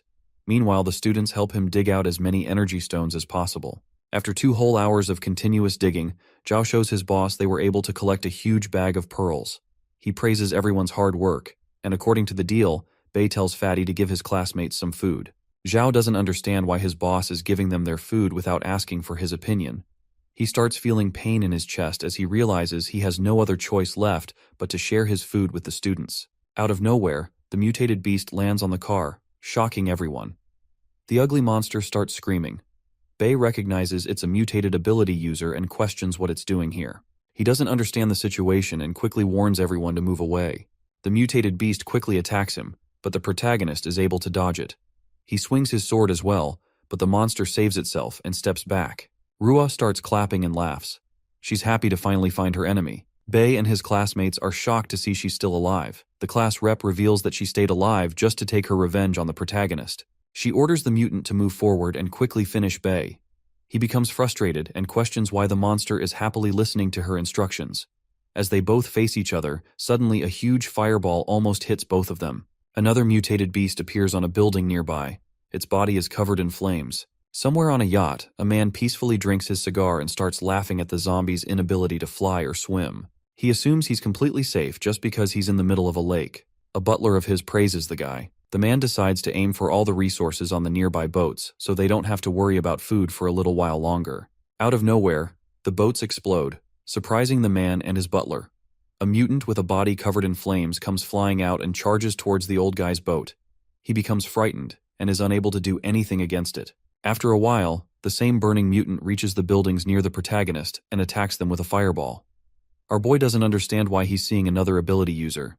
He observes that it's wielding a different element. Rua notices the fire mutant and asks her partner if he knows anything about it. He answers negatively, and all of a sudden, the fire mutant jumps off the building and comes rushing towards Ruo's partner.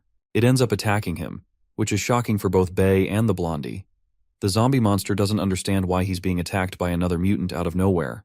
He tries to resist and ask questions, but the fire mutant climbs up Zhao's car and starts spraying fire attacks towards him. Seeing his vehicle get caught up in it, Fatty starts whining, but our boy orders him to shut up and quickly run instead of caring about stupid things.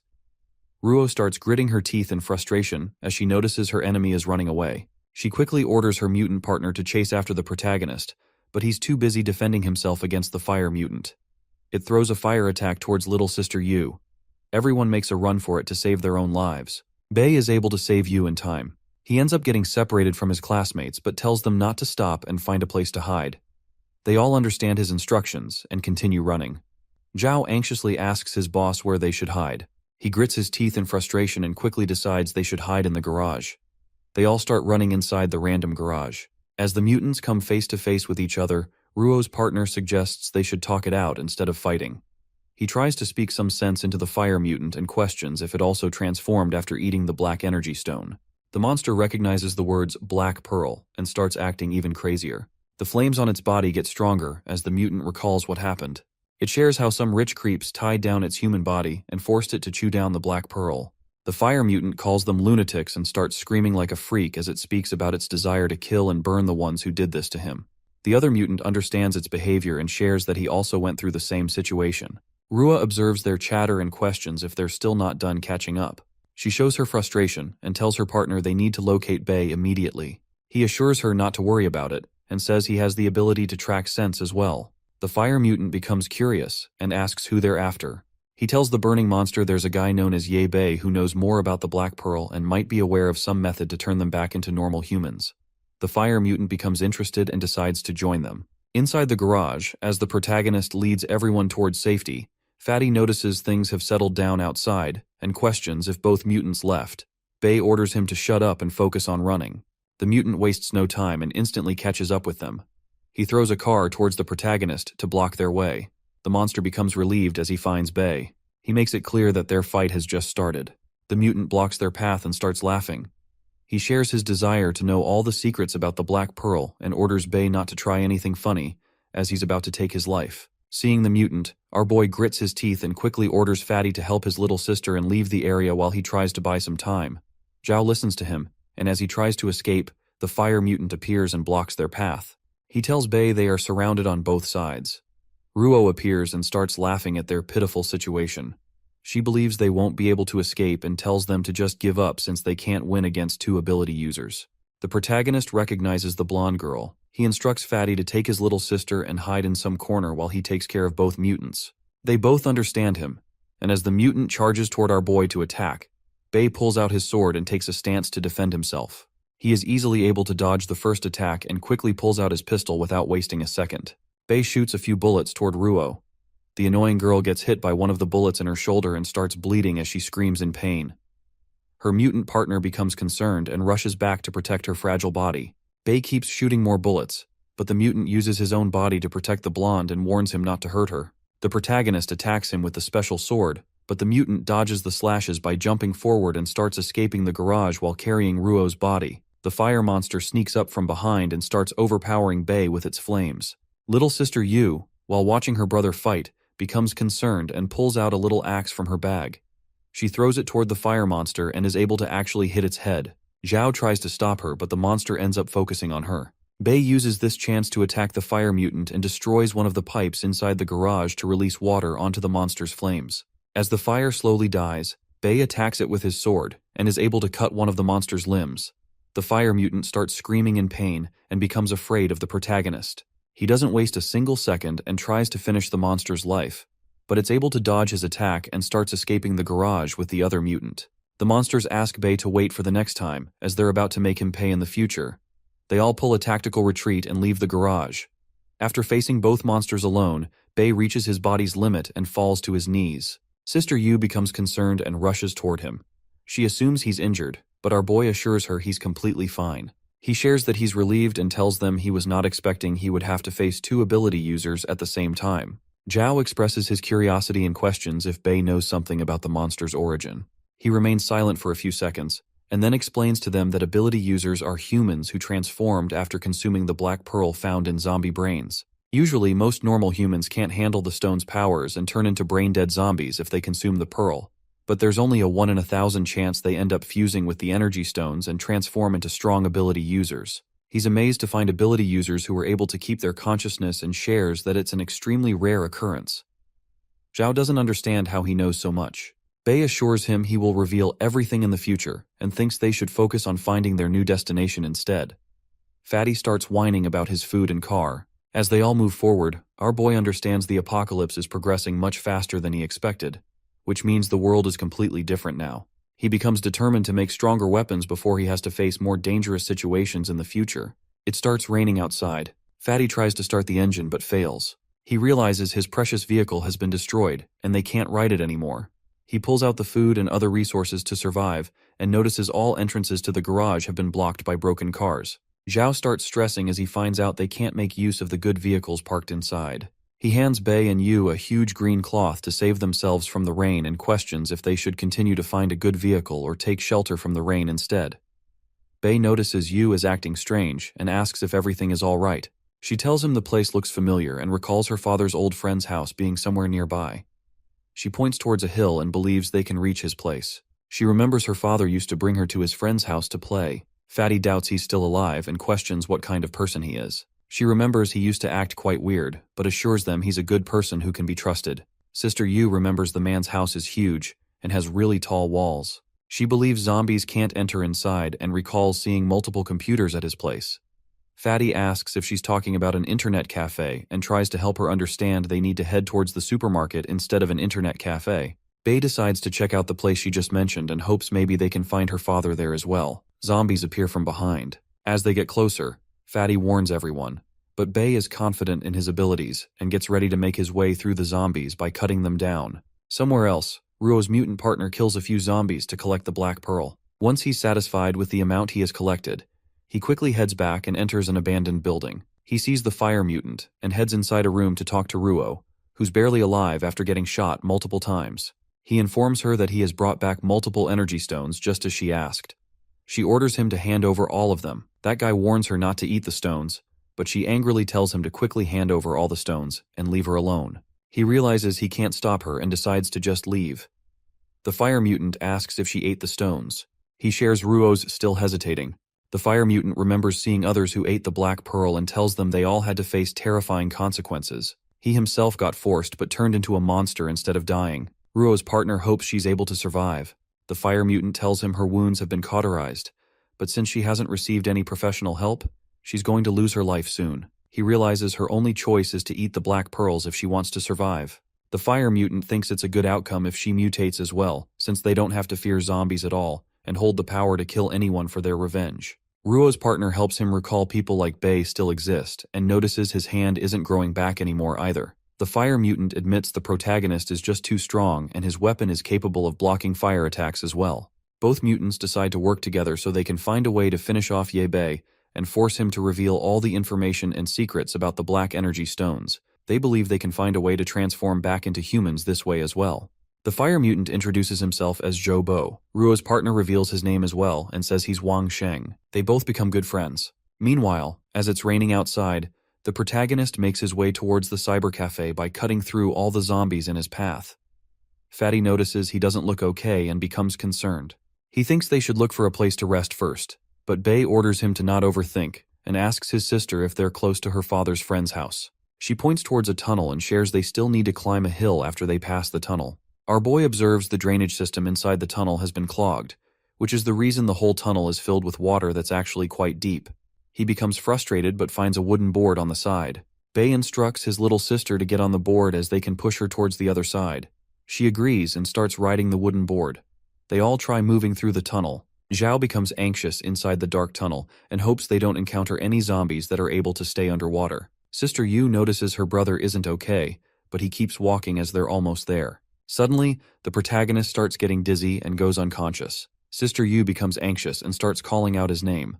Wang peeks outside and realizes the rain doesn't look like it's going to stop anytime soon. Zhou agrees with him as he observes the roads filled with water. Wang shares his desire to discuss something with his precious partner, and as he enters her room, he finds her screaming in pain. Ruo's body starts glowing with some mysterious purple light, which makes the mutant concerned. All of a sudden, her body starts transforming and a huge explosion occurs in the building. Meanwhile, the unconscious protagonist starts dreaming about his past life. He sees Ruo from his past life. She starts questioning him about the mechanic's whereabouts and keeps torturing Bei for an answer. He refuses to give her his partner's location, which makes Ruo angry. She calls him an arrogant trash and continues torturing the protagonist. Our boy finally wakes up from the terrifying dream. He notices his little sister sitting close, waiting for him to wake up. She's happy to find out he's finally awake. He starts questioning where they are. Sister Yu tells him they were able to reach her father's friend's home. Zhao enters the room as well and is happy to see Bei has woken up. He shares that the guy slept for a whole day. Bei is surprised to learn Zhao hasn't left them yet. Zhao doesn't understand why he still sounds so cold after they carried him to safety with so much effort, especially since it was raining so hard. Bei wonders how they managed to carry him to safety. An unknown man says he was unsure how he found them here. He's still surprised to learn a student, a little girl, and some fatty were surviving on a road filled with zombies. He wouldn't believe it if he hadn't seen them with his own eyes. Sister Yu calls the unknown guy Grandpa Zhang, and our boy understands who he is. Fatty explains that earlier, when the protagonist fell unconscious after all the fatigue, they had no idea what to do next after pulling him out of the water. They were lucky to be found by Grandpa Zhang, who saw them through his surveillance camera. Sister Yu tells him Grandpa Zhang was able to recognize her face and decided to drive his vehicle to come pick them up. She thanks him for saving their lives. Bei questions if he really saw everything through the camera. Grandpa Zhang answers positively and expresses his curiosity. He's shocked after seeing the boy cut through zombies like it's nothing. Grandpa asks about the mysterious weapon. Bei shows his gratitude but makes it clear that he can't reveal any information about his weapon. He tries getting up and demands back his weapon, but as he tries to get out of bed, he's unable to stand up. Zhang sees his pitiful condition and believes swinging the mysterious sword around took a huge toll on his body. The old man introduces himself and tells everyone they can call him Professor Zhang. He reveals they're in his research lab and he's been staying inside ever since the zombie outbreak occurred. Bei recognizes his name and becomes shocked as he remembers it's the same Professor Zhang from his past life, the first person who researched the energy black metals and named them, someone who was a literal sage for the mechanics in his past life. He doesn't believe he's meeting such a famous guy in person. He tries to confirm if it's really the famous professor. Zhang laughs anxiously and shares he's just a self-proclaimed professor, nothing special. Bei assumes it's someone with the same name and regrets hyping up the guy. Zhang expresses his curiosity again and hopes Bei will let him do some research on his weapon. Our boy decides to let him check it out since the research will definitely be useful if it's really the same Professor Zhang he thought about. Bei agrees, but tells the old man he has something better to offer as research material: a living zombie. The old man guides him towards his weapon and tells Bei he just scanned the weapon slightly, but didn't mess with it in any way. He's shocked to see Bei lift it up so effortlessly. Zhang's old wrist almost got injured attempting to lift the weapon. Bei observes and praises his working environment. He believes he can produce stronger weapons if he works in this lab. Professor Zhang is left speechless as he learns Bei built this weapon himself. He requests Bei to let him watch when he creates his next weapon. Bei rejects his request and makes it clear he won't be showing the creation process. The old man becomes frustrated, but Bei assures him he'll change his mind if he's fed good food every day. Zhang calls him despicable for such requests. As it's raining outside, Sister Yu starts keeping an eye on what's happening through the surveillance cameras. The old man enters the room and sees her observing everything. He's happy to see her help. The little girl shares her desire to help however she can. He praises her for working hard and searching for survivors outside. With disappointment in his voice, he tells her they still haven't discovered any news of her father, despite having multiple surveillance cameras. He can only manage to observe the waterfront area, which is covered by zombies. She believes her father is a wonderful person, just like the old man, and he'll be all right. Zhang laughs and agrees. He's still suspicious about the two guys who accompanied her to his house. The old man believes Bei is definitely not a normal person since he's able to grasp such advanced technology despite being so young. And his eyesight looks too savage, like he's some kind of murderer. Even though the fat one seems normal, Zhang is scared she might be hiding some ulterior motives. Fatty enters the room and ends up hearing everything. He becomes angry and questions why the old man is talking behind his back. He points towards the professor and calls him the strangest out of all of them, since he owns such a huge laboratory and lives alone. Zhao points out that the old man owns a garage filled with cars, multiple fuel tanks, a solar cell field, and multiple large food compartments, clothing compartments, and a mountain of everything a person needs. Fatty believes he's the suspicious one, but the professor calls him wrong. He defends himself and reveals that he predicted an apocalypse would occur soon, so he started preparing long ago. Even though everyone treated him like an idiot, now Fatty and Bei are staying at his place and eating his food, but still sounds so ungrateful.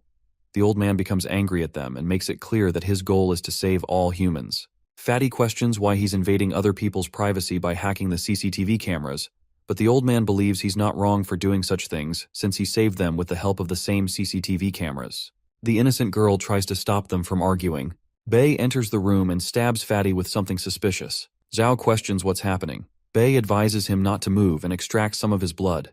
He's still surprised, but Bei says he's just borrowing it and needs to prepare quickly, as the zombie's first mutation is going to begin soon. He warns everyone and reveals a huge disaster is going to start soon.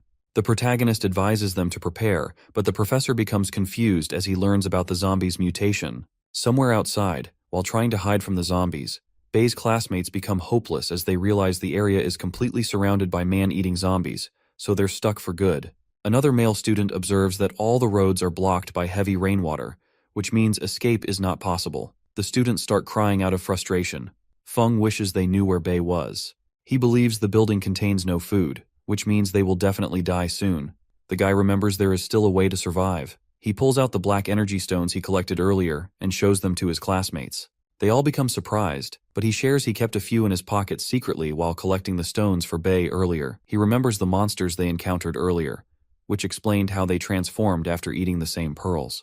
The student decides to eat the pearls to transform. His classmates start questioning his actions, but he believes he can gain power and protect all of them if he's able to turn into a monster as well. One of them notices something and points towards it. Feng realizes it's a huge tornado. Inside the lab, as the protagonist works on his new weapon, Zhao observes him and questions what he's doing, as it has been a few days since he started. Professor Zhang remembers Bei said he was trying to create equipment to face zombies. The old man questions if all the zombies are going to mutate into something similar to the fire-breathing monster. Fatty says he's unaware, but if the zombies do mutate like that, then they're all in trouble. He starts complaining and is disappointed there's no weapon in the old man's lab. The professor tells him his aim was to create a shelter for himself. He doesn't want to become a king of any arena, so that's why he has no weapons in the laboratory. Zhao calls the shelter useless since it has no weapons. All of a sudden, Sister Yu comes inside in a rush. She tells everyone she saw her father on the surveillance cameras. Zhao confirms if she really saw her father on the CCTV camera. The old man assumes he's already here. She reveals she saw her dad at the West Area's business street, and even saved the footage just in case they need it later. They all watch the footage and question why he walked through the zombies in such a dangerous way. The professor observes his movements and believes he's still human. Zhao doesn't understand how he didn't get attacked by zombies. As they all watch Yu's father navigating through the path filled with water and zombies, Yu becomes concerned, but Zhao assures her and tells the girl that he's still unaware of how her father avoided getting killed by all the zombies. But they now know he's alive, at least, which is a relief. She agrees with him and stops crying. Professor Zhang observes the footage and learns her father wore some kind of zombie corpse and applied blood to his body to avoid getting detected by the zombies around him. Zhang assumes the zombies rely on their sense of smell to attack humans and becomes genuinely curious about learning more. He realizes this is how her father avoided getting killed and becomes determined to research more on this matter. Yu calls Professor Zhang. He apologizes for zoning out and gives her the disappointing news that they might not be able to go outside right now to save her father since the weather is extremely bad and it's been raining non-stop. He believes they won't be able to drive a vehicle towards that tunnel that's at the west area since it's completely flooded with rainwater. She becomes sad and starts crying. But Fatty advises her not to look down and to ask her big brother Bei for help. Zhao believes her brother can definitely save her father since he's been working on some new equipment for a while. She becomes hopeful, but as soon as she asks the guy for help, he instantly rejects her with a cold expression and shares that there's no point in rushing the process. He's still not done making the equipment, so it's completely useless. She continues to cry like a little puppy. The protagonist makes it clear not to disturb him at all unless they are bringing him food. Zhao steps in and gets mad at Bei for going overboard. He questions why the guy is not even willing to say any reassuring words to comfort her. Bei asks Zhao to go help her, but Fatty instantly starts backing down and becomes hesitant. Bei shows the weapons he has been working on and surprises Fatty by revealing even he can wield the weapons now since his blood has been added into them. Fatty is shocked, but decides to try it out. He is able to lift up the sword easily, and questions if it's the same as the sword he saw Bei using before. Our boy explains he needs to imagine energy entering the weapon whenever he tries swinging the sword. If he follows the instructions properly, he can shoot a light blade easily. Bei advises him to control the power, otherwise he'll end up using all the energy and run out of it quickly. Fatty understands all of his words and becomes excited to use the weapon. He notices the gun and asks if it's the same one Bei stole from Luo. Our boy answers positively and shares that the gun is also capable of generating energy, Whenever fired, the energy will also get shot out along with the bullet. He just needs to switch the source before shooting to let the gun generate energy. He still needs to be mindful while aiming since the power is great, but bullets are still limited. Zhao's mouth becomes wet out of excitement. He starts running around with the sword, hoping he gets a chance to try it out as soon as possible. He quickly runs outside in the rain and starts shooting towards the sky. A huge laser beam comes out of the gun, surprising Fatty even more. He realizes his weapons are now amazing and starts laughing uncontrollably. The guy keeps swinging his sword to shoot out the light blades and is unable to control his excitement. Professor Zhang observes all of this through the CCTV camera and warns him to stop playing around in front of the experiment door. Fatty thinks nothing can stop him now and starts preparing to go outside to save Yu's father. He quickly wears a raincoat and believes no zombie or ability user can get near him anymore since he has weapons that can kill them instantly. Fatty confidently looks at the camera and assures little sister Yu. He becomes determined to bring back her father in one piece. Fatty advises her to wait and watch. She becomes concerned about him and questions if he will be alright outside. Professor Zhang advises her not to worry, but doesn't believe Fatty will last that long outside. Zhang communicates with Zhao through the earpiece and starts guiding him. He shares his only option is to go through the mountain part since the route to the west area is completely flooded by rainwater. The old man warns him not to do anything reckless, as the path towards the mountains is filled with zombies and has no CCTV cameras either. Zhao becomes offended and calls him annoying. He requests Yu to guide him instead. Professor Zhang gets angry hearing his words. Fatty focuses forward, and as he moves through the mountain path, he encounters a huge number of zombies charging towards him. Fatty is surprised they've already crossed the mountain area, but confidently stands against them as he has the powerful weapons his brother created for him. He starts using the light blade against the zombies and is able to cut through the whole army effortlessly. Fatty starts laughing confidently as he is not scared at all. He believes he's way too strong for regular zombies. All of a sudden, he notices a huge purple tornado and becomes concerned. Fatty keeps cutting through the group of zombies coming his way. He starts communicating through the earpiece and questions if the professor and Sister Yu are also observing what's happening outside. He reveals the west side has some kind of huge purple tornado, and the torrential rain keeps getting worse as well. The professor is unable to observe so much through the CCTV camera's limited vision, but agrees with Fatty about the heavy torrential rain. He advises the guy to quickly come back since the detected wind force is near level 6. The professor believes it's extremely dangerous outside. Fatty starts sweating anxiously as he realizes he is in trouble. He decides to give up since he can't win against nature despite having strong weapons. He quickly apologizes to the innocent sister and assures her he's willing to go outside once the weather gets better. The professor agrees with him and tells the little girl her father is a smart and lucky man, so he was probably able to escape from the zombies easily and must have found shelter from the wind by now as well. She decides to trust his words. All of a sudden, the shelter's alarm starts ringing persistently. Professor Zhang becomes anxious as he questions what's happening. He asks Fatty to make sure no zombies followed him inside, but Zhao reveals he's the one who brought a zombie inside. He was unable to save Yu's father and had no other choice but to retreat. He followed Bei's orders and brought back a living zombie for research purposes. Professor Zhang is shocked to learn this and starts rushing towards the garage to check it out himself. He advises the girl to stay inside the security room and runs out to join Fatty. The guy chopped off all the zombie's arms and legs to prevent it from hurting anyone. Professor Zhang is still unable to believe he's really seeing a living zombie. He learns it has unshakable vitality and starts questioning how the zombies are capable of sustaining themselves. The professor starts praising Fatty for his work and finally admits he's a man of his word. While observing their interaction from the CCTV camera, Yu becomes happy to see they're finally getting along. Inside the lab, Bei starts preparing some kind of new equipment. After a while, it finally stops raining, and as the clouds slowly fade away, all the zombies stop and gather in one place. The zombies start looking towards the sky, and suddenly, as the sunlight falls onto them, all the zombies evolve into a new, stronger form. The newly evolved zombies start rushing towards buildings to attack the humans. They're able to jump really high after their transformation. Inside a random balcony, as a kid comes outside to see the sunlight, he ends up getting attacked by a bunch of red mutated zombies. Inside the apartment building, a man notices his wife's noise and rushes outside to see what's happening. He finds a zombie eating his wife's throat and starts screaming out of fear. Soon afterward, more zombies keep rushing inside the building and persistently keep attacking the humans. No one is able to survive against them. Everyone runs to save their lives, but they all fail to defend themselves against the newly mutated zombies. Bei's classmates get attacked by the red zombies as well, and as they all try to run inside, the monsters catch up to them and almost take their lives. A mutated human intervenes and takes care of all the red zombies effortlessly. He kills the zombies and removes the black metal stone from inside their brains. The students recognize it's their classmate Feng. Somewhere outside, all the zombies gather in one place while Ruo sits on a building top with her loyal mutants by her side. The fire mutant is surprised to see all the zombies moving as if they are part of an army. Ruo starts laughing and believes her few days of suffering were worth the power she has achieved. Ruo's arm starts glowing with some kind of purple light. She questions if they have located Bei yet. Wang informs her that Bei is living on top of a mountain in a house that looks like a research lab. He points towards the mountain and tells her he is confident he can sneak in and assassinate the guy with ease. She thinks that won't satisfy her and shares her desire. She wants Bei to be aware of who's killing him. Ruo hopes she gets the chance to kill him personally to relieve the hatred that has been piling up inside her heart. She wants the guy to feel the despair and sadness she felt. At the research lab, as Fatty prepares to leave with Yu, he hears the alarms going off and questions what's happening as they're about to leave. Professor Zhang anxiously warns them to quickly come back, as it is not safe to go outside now. He requests Fatty to bring Yu to safety. Zhang reveals a huge group of zombies is gathered in front of the CCTV cameras, and they're all headed towards the lab. Zhao becomes concerned and anxiously asks how many zombies are coming.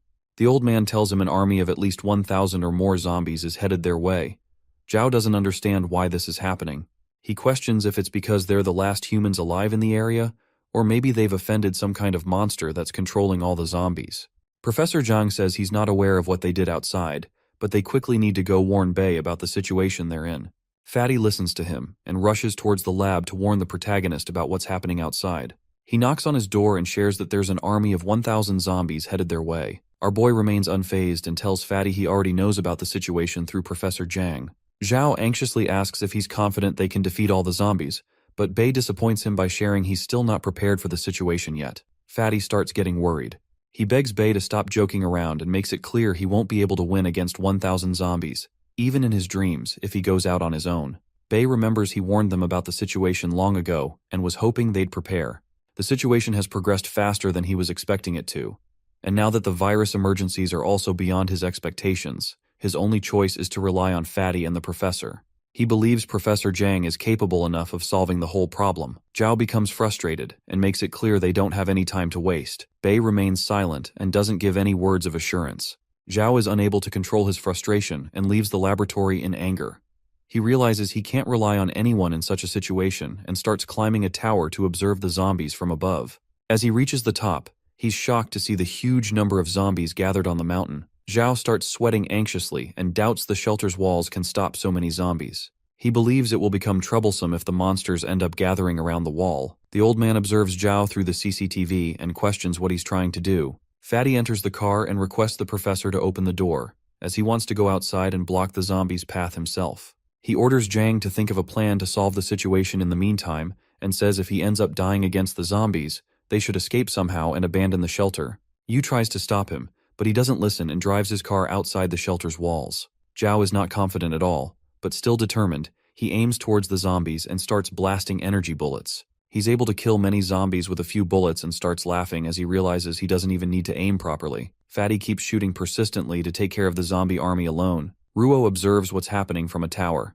Wang shares he wasn't expecting the enemy team to have such strong weapons. He believes their victory won't be easy. Ruo, with a smug smile, thinks Bei won't last that long against such a huge army. Fatty persistently keeps shooting the zombies and is able to destroy a huge number of them, but more and more zombies keep appearing. He becomes a bit hopeless as he notices the army keeps getting bigger. Out of nowhere, he gets attacked by a huge blast of flames. While observing the battle through CCTV cameras, Yu and the professor become concerned about what's happening. Zhao is able to survive, and as he crawls out of the damaged car, he notices he's facing the fire mutant. He starts gritting his teeth in frustration as he realizes he got attacked by the fire mutant from behind.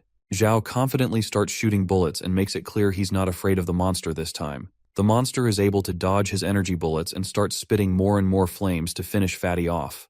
The car blows up as Zhao saves himself from the flame attacks. He starts aiming properly and shoots more energy bullets. The fire mutant is unable to face someone with such strong weapons and runs away to save itself. Zhao yells and orders the mutant to stop, but quickly realizes more zombies are coming his way, so he has no time to waste.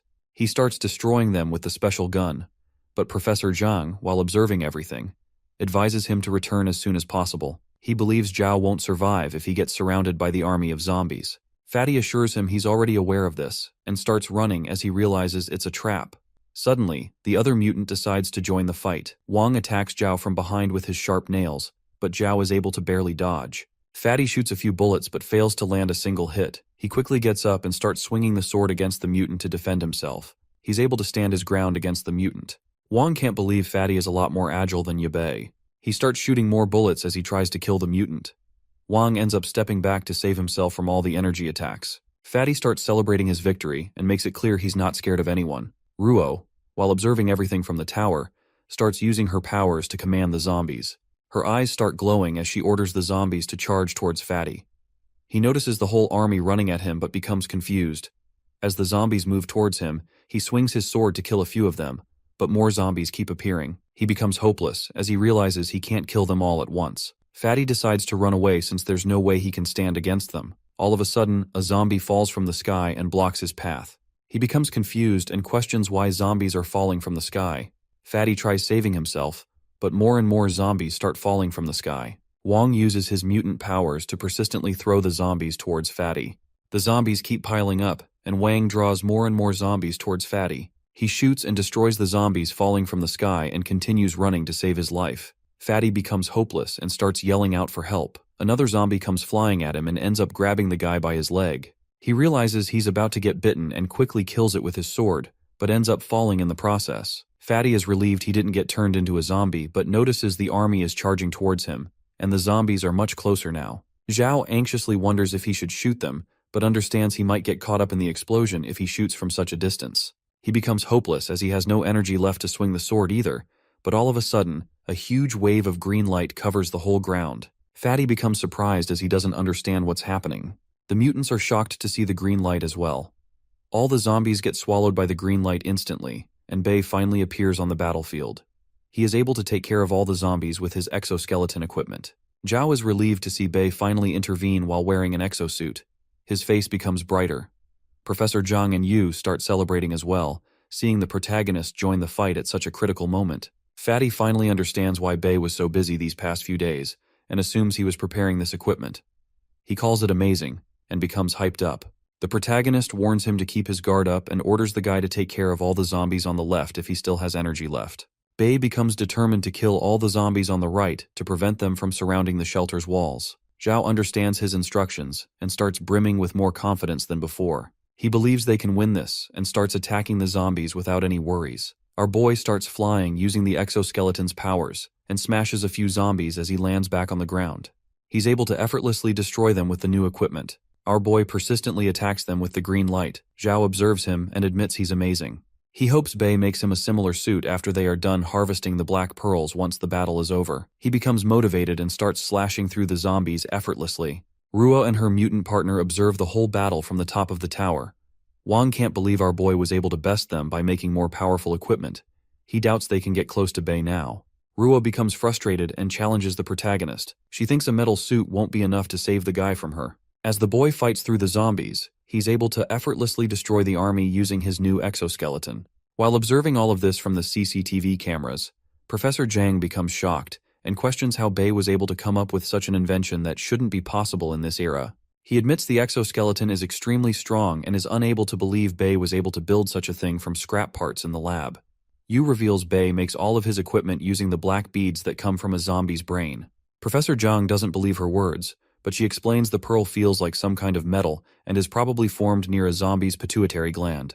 Professor Zhang is shocked to learn this and questions why Bei would hide such important information from him. He starts rushing towards the experimental lab to check on the zombie Zhao brought back earlier. He advises the girl to keep observing the fight through the CCTV camera in the meantime. She understands his instructions. Outside, Ruo becomes serious and starts using her powers to command a huge army of zombies. She orders them to kill her enemies.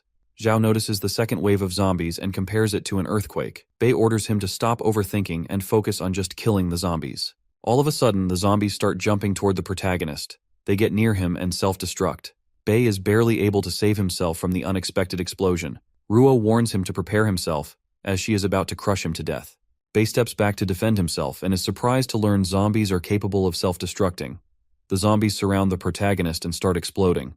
Wang observes the fight carefully. The fire mutant realizes they're completely useless, as the fight is on a completely different level for them to join in. Wang remembers their leader ate 7 black power stones to gain such powers. He recalls seeing her body reform and split constantly over the past few days and doubts anyone can handle such pain. Wang believes she was able to survive because her hatred for Bei is extremely strong. Zhou questions if eating more black pearls is better, since she gained her powers after consuming 7 of them. Wang doesn't understand the whole process either, but tells Zhou he's not willing to go through such a horrible experience. He doubts she's still herself after going through such torture. Ruo keeps controlling the zombies and orders them to explode onto the protagonist. Our boy is barely able to keep up, but he finally realizes the zombies are being controlled by someone. He steps back to save himself and quickly shoots a green blast toward the tower. Ruo is unable to dodge the unexpected attack and starts falling from the tower. Her mutant partner becomes concerned, but she's able to save herself from hitting the ground using her mysterious powers. As soon as she lands, Bei gives her no time to catch her breath and starts blasting more energy attacks toward Ruo. She's barely able to save her life by using all the zombies as a shield. Our boy doesn't stop and throws a punch, but she's able to get away. He gets ready to attack again, but Ruo starts using her mysterious powers to save her life. She's able to stand her ground against his powerful exoskeleton equipment for a few seconds, before he finally catches her and pins her down on the ground. The protagonist holds her down and starts questioning how many black pearls she has consumed, since even bullets have no effect on her anymore. She grits her teeth in anger and tries using her powers to free herself, but our boy steps on her arm to stop her. She starts screaming in pain. He remembers losing an arm because of her torture in his previous life. Bei is determined to have her pay for what she did to him. Out of nowhere, he notices a mutant sneaking up on him from behind. Wang orders the protagonist to let go of his precious leader, but he doesn't listen and tries throwing an energy blast. He keeps shooting energy attacks persistently, but Wang is able to dodge all of them. Wang pounces at Bei to try freeing his leader, but our boy hits him hard with his exoskeleton suit. Without giving him a chance to catch his breath, he gets blasted by energy attacks as well. Wang Sheng goes flying away. The fire mutant observes the fight and assumes Wang has died. Seeing his leader has also been captured, Zhou admits there's no way they can win anymore and decides to escape. Ruo tries freeing herself, but nothing works against Bei. He believes she might be the chosen one since she was able to remain human even after eating so many black pearls. He decides to finish her off now since it's possible she will create more trouble if she ends up surviving. He tries to squish her body with his exoskeleton. She screams in pain, but all of a sudden the zombies behind her transform. Bei is shocked, and it's hard for him to believe zombies turned into rank 1 mutants this quickly. Sister Yu warns the protagonist about the horrible situation and shares that the zombies have completely surrounded the shelter walls. Even though Zhao is doing his best, an army of zombies has broken through and is entering the shelter. Seeing the situation of the fight change so quickly, Ruo starts laughing and hopes all her enemies die and turn into her zombie slaves. The protagonist grits his teeth as he realizes he has no time to waste on her. He throws Ruo away and starts using his exoskeleton to quickly return and save the shelter walls. Zhao, while fighting, runs out of bullets to shoot. Seeing the place filled with zombies, he becomes a bit hopeless, but continues to fight using his sword. Suddenly, a mutated zombie pounces at Fatty. He's able to notice its presence in time and tries defending himself with the sword. He questions if he's facing some new ability user. Fatty tries slashing the new zombie with his sword, but it doesn't do any damage. He realizes he's in huge trouble as he sees all the zombies around him transform into stronger mutated forms. As the number of zombies keeps increasing, Fatty tries fighting with his sword, but quickly realizes it's completely useless against the mutated zombies. He tries to run away and remembers these are the same rank 1 mutants Bei warned him about. Sister Yu becomes concerned and asks Fatty if he's still alive. She informs him that zombies are breaking through the shelter's walls, and that the professor is also busy experimenting on a zombie's body inside the experiment lab, so he is probably unaware of what's happening outside. She advises him to run back inside. He anxiously tells her he's trying and has been running in circles around the shelter's walls. He's unable to find any opportunity to enter since the whole experiment lab has been surrounded by zombies. Bei finally appears and picks up Fatty using his exoskeleton suit. He's relieved and asks if they'll fly back. Bei says they're not flying and orders Fatty to fight and kill the zombies that have broken inside once they get back. After a while, they both finally reach the shelter.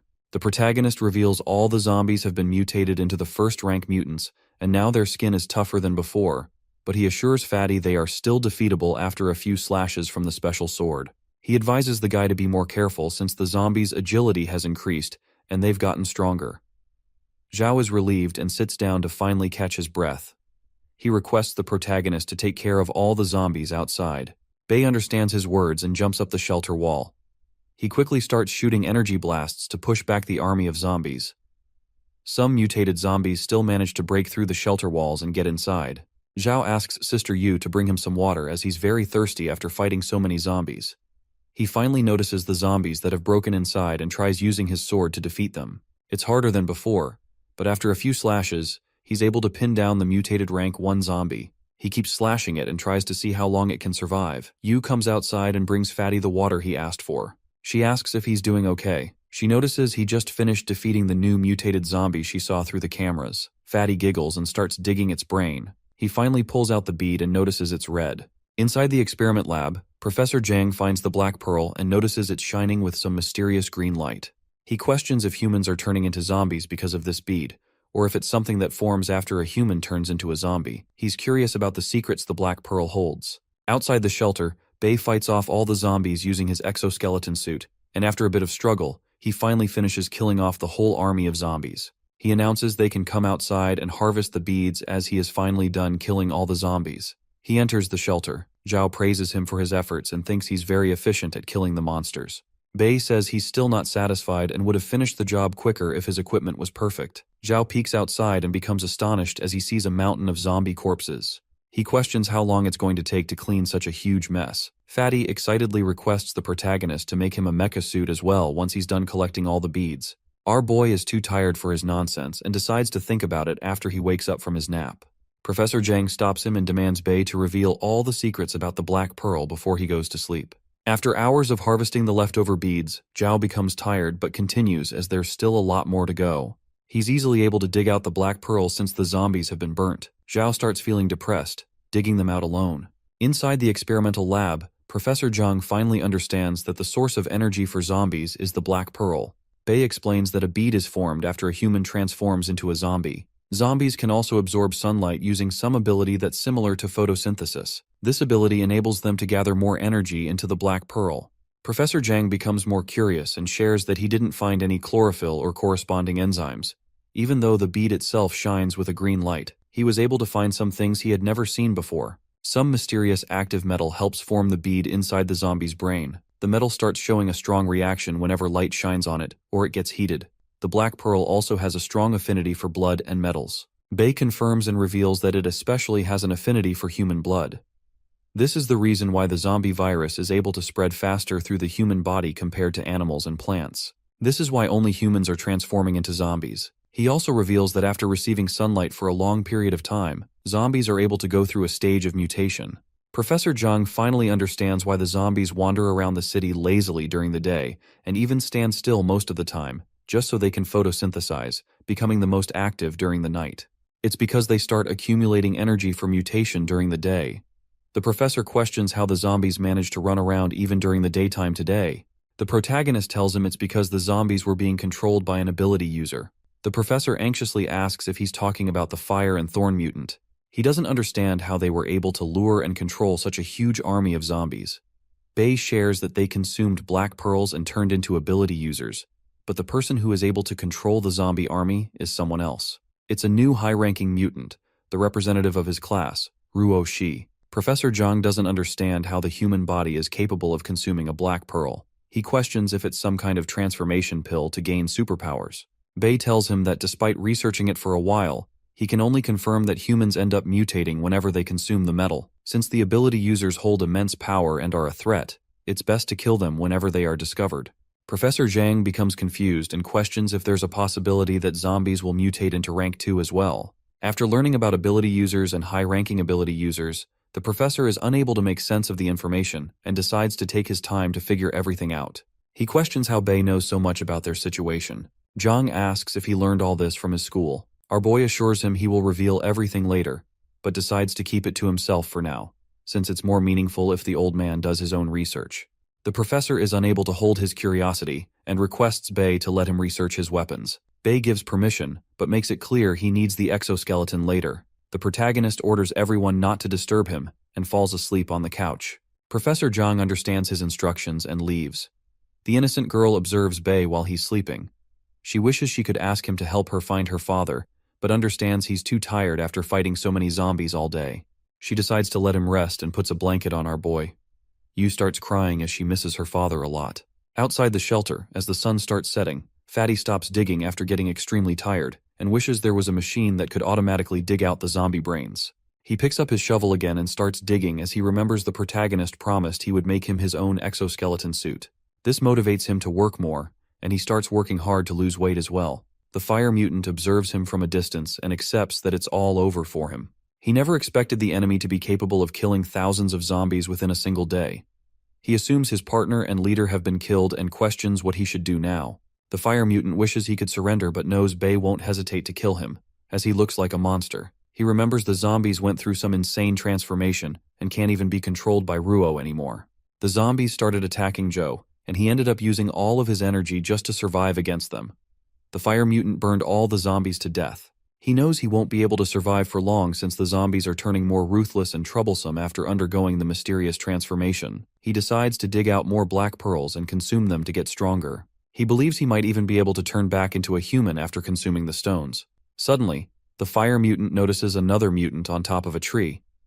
Joe becomes curious and asks who he is. Feng signals him with his hand and starts running away. The fire mutant tries to stop him and starts chasing behind the new mutant. As the night falls, Zhao and Sister Yu fall asleep on the couch. Yu wakes up for some reason and realizes her brother is missing. Bei starts working on the equipment inside the experiment lab in the middle of the night. Yu's father notices many dead zombies on his way towards the convenience store.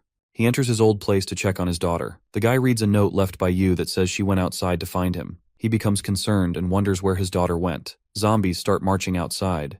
Yu's father uses a cape to disguise himself and goes outside to join the zombies. Meanwhile, at the old man's shelter, Zhao finds the amazing new vehicle Bei built for him. He becomes astonished and starts inspecting every part of it. The guy finds out it's an armored vehicle that looks completely different from normal cars. He falls in love with it and questions if the protagonist used the black gold pearls he dug out yesterday. He wonders if the new car can also transform into some kind of exoskeleton suit. Our boy advises him not to overthink it and shares that it's not built to transform into a mecha suit. It's just a vehicle made especially for him since he is best at driving. He also shares that he made the car using 2117 black gold and 12 rank 1 mutated zombies red black gold, which is why it's extremely strong, and it's Fatty's responsibility to drive it properly. Zhao asks permission to try the vehicle out and shows his gratitude to the protagonist for the amazing vehicle. Bei lets him get in so he can become more familiar with the vehicle and instructs him to get prepared as they are about to leave soon. Fatty assumes they are going to leave to find the innocent girl's father. He becomes excited. Sister Yu appears from behind and requests everyone to wait for her. She wishes to go along with them, but the protagonist warns her about the rank 1 zombies outside and believes she's not capable enough to survive. He makes it clear he has no time to babysit her, but she helps him remember he promised to take her with him if she acted properly and waited for a few days. She thinks it's her responsibility to go personally since it's her father they're trying to locate. Bei doesn't change his decision and makes it clear that if she continues being stubborn, he will lock her up inside the experiment lab. The innocent girl starts crying and becomes concerned about her father. Zhao watches them and becomes angry. He questions why Bei keeps making the little girl cry. Despite not being her real brother, he shouldn't make her cry all the time. Professor Zhang appears and tries to comfort the little girl. He asks her not to cry with a smile and shows her something he fixed. She recognizes the drone that broke earlier. The old man shares that he repaired the drone using the black gold found inside zombies. Usually the batteries inside drones are not very reliable and are unable to provide enough energy to fly a drone far away. But after using the black gold, the drone's battery life has improved a lot, and now it's able to guarantee the stability of communication and is capable of flying far away. He excitedly tells her she can use the drone and activate it anytime she wants to increase the field of vision. The drone can also be attached to the vehicle. The innocent girl thanks him and stops crying. Professor Zhang believes she can stay in the monitoring room and help the guys search for her father using the drone. Bei is surprised and starts praising the old man for grasping the concept of black gold and how to use it in such a short amount of time. Professor Zhang starts smiling and confidently says he's capable of this much, even though he's not a real professor. Bei orders Fatty to get ready as they're about to leave soon. Zhao signals him and assures everything is ready. Bei leaves the air vision to Yu and instructs her to stay in touch at all times. She advises them to be careful and becomes determined to help them using her drone. Fatty excitedly steps on the accelerator and starts driving the new vehicle. As they leave the shelter, Zhao starts praising the car and admits it's really amazing. He starts speeding and goes right through the vehicles on the road without worrying. He laughs confidently as he's now able to make his way through the wrecked vehicles easily, and now they can travel across the bridge with ease. He doesn't even need to slow down to avoid other cars blocking the bridge. Bei remembers seeing Yu's father on the CCTV footage. He believes the guy is probably somewhere close, so they just need to search through the whole area properly. As they drive through the city, Zhao is surprised to see there are no zombies on the streets. He wonders if they were all lured to the research lab and got killed by Bei. Out of nowhere, the mutated red zombies surround the car and start pouncing onto its top. Zhao becomes worried and starts panicking. He tries driving the car, but the rank 1 zombies block his vision. He quickly asks the protagonist if there are any weapons in the vehicle. Bei shows the button and explains there's no gunpowder weapon traditionally used, as they are not good enough to deal with the new zombies, but they do have a better weapon. He releases some kind of green current onto the car's exterior. The zombies are unable to handle the current and fall off the car's roof. As they all get wiped out, Fatty becomes astonished. Bei believes no human can survive in such an area since it's filled with rank 1 mutated zombies. He orders Fatty to drive faster and leave. As they both leave the area in their new vehicle, a blonde-haired guy watches them from a building's rooftop and becomes interested in Bei. After a while, Bei and Zhao reach their destination. Fatty remembers it's the place they all saw in the surveillance camera footage of Yu's father. He wonders why it's so quiet. Bei orders Fatty to send out the drone and instructs Yu to start controlling it, check the upper floor of the mall, and start searching around for her father. Yu, inside the monitoring room, understands her instructions and begins controlling the drone. She flies it outside and observes that all the upper floor's rooms are completely empty and have no traces of humans in them. She recalls seeing her father walk in this direction but is unsure if he took a break in this building. Fatty faces the protagonist for more instructions. He decides to sleep since he's tired and hasn't slept enough the past few days. He gives Fatty permission to go out and search the houses on the ground floor himself if he has the spare time and falls asleep. Zhao thinks it's safer to stay inside the vehicle, so he decides to activate the car's horn to signal her father. If he's inside, he will surely run out to see what's happening. As he starts using the horn, zombies become alert and start moving towards the protagonist's vehicle. Yu quickly warns Fatty about the zombies. He's surprised to learn zombies are still gathered at such a place. He thinks it's a perfect opportunity to test out all the weapons that are installed in the car. He presses a random button, which activates some sharp spears, and as he runs the car through the zombies, they all get crushed, and some die because of the activated spears. Fatty starts enjoying it and presses another button to see what happens. The car starts shooting out 2 laser beams, which are extremely destructive, and blow up the nearby buildings. Zhao is left speechless as he sees the place explode. Yu warns him to be more careful and stop destroying the nearby buildings, as her father could still be inside one of them. Fatty understands her words and decides to keep a low profile instead. He hesitates to press the next button and hopes it's less destructive. A shredder gets activated, and as he drives towards the zombies, they all get sucked inside the shredder and get minced. After a few zombies die, the car's display shows that black gold has been collected. Jay reads this and realizes it's like an automatic zombie thresher. Zhao starts screaming out of excitement and tries hugging the protagonist for inventing something so amazing. Our boy becomes annoyed, but Zhao is unable to control his excitement and starts praising the protagonist for what he created. Yu observes Fatty's stupid behavior and questions if it's all right for him to be like this when there are zombies around. All of a sudden, she notices something. While the dudes are fighting each other in the car, she signals them and shares that she finally found something. Yu quickly tells them she has found her father's car. She shares the images of the car and explains it's only 500 meters away. Zhao becomes alert and requests Yu to guide them towards the car. Yu slowly takes the drone towards the car and observes there's no one inside of it, and the front has been damaged. She assumes something happened to her father after he came back with the goods. Bei orders her to check if her dad left a note behind. He believes the guy probably didn't go too far in such a short time. Suddenly, Yu starts panicking after finding her dad's vehicle. She questions where he is and starts feeling weird. Professor Zhang enters the monitoring room and becomes concerned. With a worried expression, he asks what's wrong, but she doesn't answer back and falls unconscious. The old man becomes worried, but she doesn't wake up. Xiao gets out and starts inspecting the car. He goes through the boxes. Bei asks the professor if Yu is all right. The old man shares that she ended up fainting due to her illness. It's because she easily gets distracted, and this time she forgot to take her medicine. But luckily, he saved the girl in time. He feels pity for her and believes her father was working really hard just to keep the innocent girl alive. He makes it clear he won't be able to treat a leukemia patient, and it's even harder to find a doctor who can help her since they're in an apocalypse. Bei becomes silent. Professor Zhang asks if he's aware of the Universal AI Sure Hospital's location. He orders the boy to retrieve some medicine and equipment from the hospital building, and assures Bei he will try his best to treat the girl's illness. Our boy agrees. Zhao comes back and tells the protagonist there's nothing useful or any hidden message in the car. He believes Yu's father ended up running away in a hurry, and that's the reason he didn't even bother taking the goods with him. Zhao found something strange. He shows a black box and shares that he found multiple similar boxes inside the car. They have no logos or descriptions on them, and there seem to be some mysterious pills packed inside of them. He wonders what kind of things Yu's father is selling in his convenience store. Bei assumes it might be Yu's medicine and thinks it's best they bring it back with them so the old man can take a look. Fatty asks what they should do next and questions if Yu is doing fine. He's concerned about her father, but Bei orders him to start driving towards the AI Shir hospital as they need to retrieve the medicine Professor Zhang asked for to help treat the innocent girl. They both decide to move. Professor Zhang assures them he'll take good care of Yu and the experiments on the zombies, but makes it clear he won't be able to help them and control the drone. He advises them both to be careful and shares they can still communicate through the headphones. Zhao is disappointed to learn the girl has leukemia.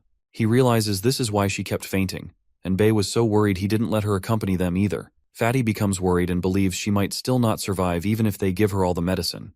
Bei orders him to shut up and focus on driving. He knows the city is going to die off completely, and in 2 years most of the supplies in the city are going to be occupied by zombies.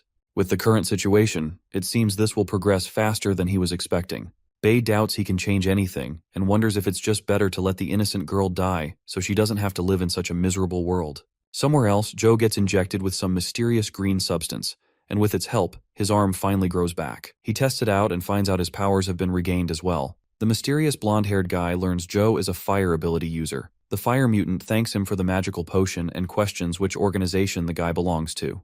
He reveals he is from an organization that specializes in gathering only ability users, and their aim is to create a new paradise where ability users can live peacefully. Ju is impressed to hear this and questions if the guy is also an ability user. He answers positively and shares that there are many like him in the group. Joe hopes he can become something similar. The mysterious guy assures him he can and shares that whatever he's doing is for a carefree and happy new world for the ability users. Meanwhile, Fatty and the protagonist finally reach the hospital. Jay reads the graffiti that says it's private territory and it's dangerous, so do not enter. Fatty is annoyed to see it's occupied by people already. Bei appears in his exoskeleton suit and believes it's a good strategic location, but since they are only here to collect the medicine, they shouldn't worry about such stuff. Zhao understands, and as they both enter the hospital, Fatty is surprised to see no one inside the building. He wonders why it's so quiet and becomes suspicious as he realizes there are no zombies inside either. He assumes the people ended up escaping, or they're all hiding somewhere. It might even be a trap. Bei decides they should both split up and go look for the medicine separately. Fatty agrees, and as he moves through the hospital building, he remembers that a hospital is a place he hates the most. His liver starts shaking as he smells the disinfectant every time he needs to come to a hospital. Suddenly, Zhao smells something strange, similar to the disinfectant. He thinks it's also similar to some kind of fruit and ends up dropping unconscious after inhaling the air for a few seconds. The protagonist tries communicating with Fatty through his headphones but gets no answer. He wonders what happened and becomes concerned about Zhao. All of a sudden, he smells something and realizes the air is dangerous. Bei quickly pulls out a face mask to avoid the dangerous air. He destroys the ceiling using his exoskeleton suit and finds the source that's producing the dangerous air. He quickly warns Zhao to leave the hospital as soon as possible since it's a trap. As he tries running back to escape the hospital, our boy notices someone and attacks her with his mecha suit. The mysterious pink-haired girl stands unfazed despite seeing an attack coming her way. The protagonist stops his punch and doesn't hurt her. She starts observing the mecha suit and finds it astonishing. She believes it was made using the pearls inside a zombie's brain. The girl requests Bei to help her meet the person who created the equipment. She assures him she'll always be grateful, but Bei doesn't listen to her and questions who she is. He asks about her identity and wonders if she's an ability user. Judging by her aura, he realizes she's just a normal girl. The mysterious pink-haired girl introduces herself and shares her name is Tang Tang. She's a sweet genius doctor and knows a lot about medicine. Bei questions if she's the one behind the poisonous gas in the hospital. He also asks if she consumed any black pearls. She reveals she's the one behind the poisonous gas, and she released it because it helps her drive away all the zombies and immobilize any intruders. She's surprised to learn zombie pearls can be eaten as well. Bei tries to brush it off and asks if she's the only one inside the hospital. She tells him she's the only one inside the hospital and wonders if he's some kind of demon king who's here to kidnap her. She thinks she's a princess. Bei, with a cold expression, tries to scare her and questions if she's not scared to die. Tang confidently makes it clear that death is nothing to her, and if she dies doing what she loves, she won't have any regrets. Bei realizes she's completely nuts.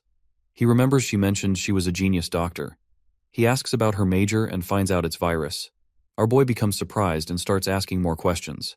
He questions if she discovered the zombies' pearls herself, and if she's producing the poison gas using the pearls.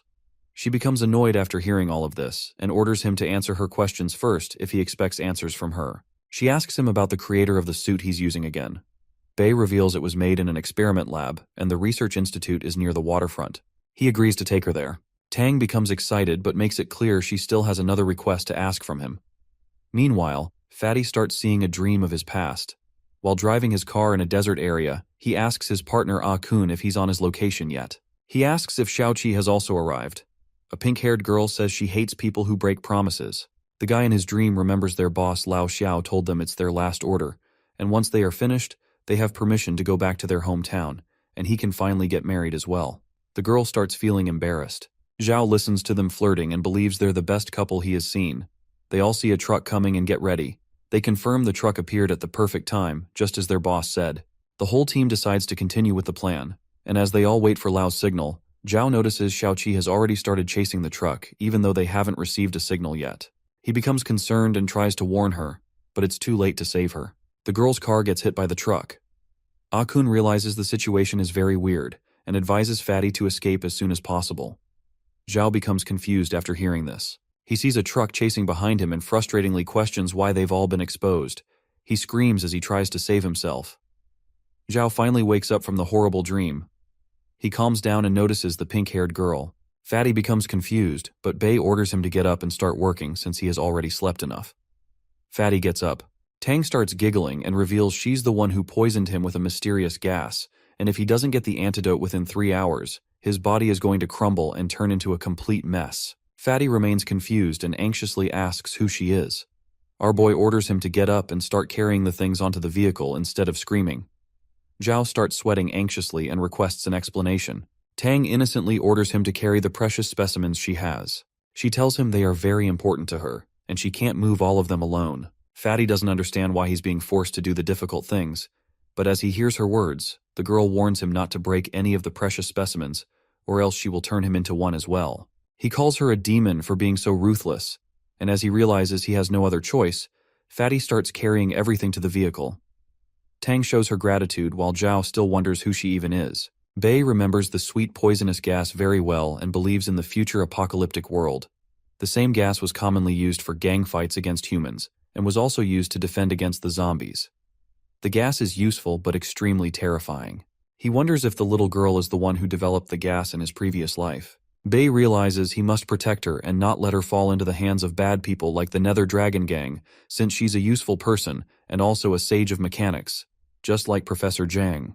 After a while, Fatty finishes packing all her specimens. Tang comes out, and as he inspects the new vehicle, she starts praising the creator and assumes it was also made using the Black Pearl. She believes it's best for a princess like her. Zhao hears her words and starts questioning if she's a sane person. He doubts her and hopes it's not a bad idea bringing her back with them. Bei thinks his little sister's leukemia can be cured now since he has found a capable doctor and was able to obtain all the required medicine and equipment. As they all leave the hospital, a huge mysterious beast appears on a nearby building and starts screaming. Zhao panics and anxiously questions what's happening. The huge beast notices all of them on the ground. Zhao becomes extremely scared and questions if it's some kind of animal or an ability user. Bei yells at everyone to quickly get inside the car, or else they'll lose their lives. The bear-type monster attacks. He tries pushing it back using energy blasts, but the monster rushes forward without being phased. Zhao and Tang are able to get inside the vehicle in time. Zhao becomes relieved but starts worrying about his brother Bei. The protagonist faces the huge monster and tries to stop it. He becomes determined to kill the beast and orders Zhao to take the doctor to safety. Our boy pushes it back and starts throwing energy blasts. As Zhao drives the car, he doesn't understand why such a huge beast is attacking them. Tang reveals the huge monster has been moving around this area for a while, and it's the reason why everyone is trying to avoid going outside. Fatty becomes frustrated and questions why she didn't inform them about the situation earlier. Tang innocently tells him it's not her fault. She just assumed they already knew about the monster since they're the ones who came from the outside. She hopes they can defeat it since they have many advanced equipment, so it shouldn't be an issue. She calls them both humanity's last hope rescue team. Zhao politely asks her to shut up and stop joking around, but Tang continues and shares her research about zombies. The reason they're all still alive is because they're the chosen ones who will fix the world's problems. Zhao doesn't understand what she's trying to say.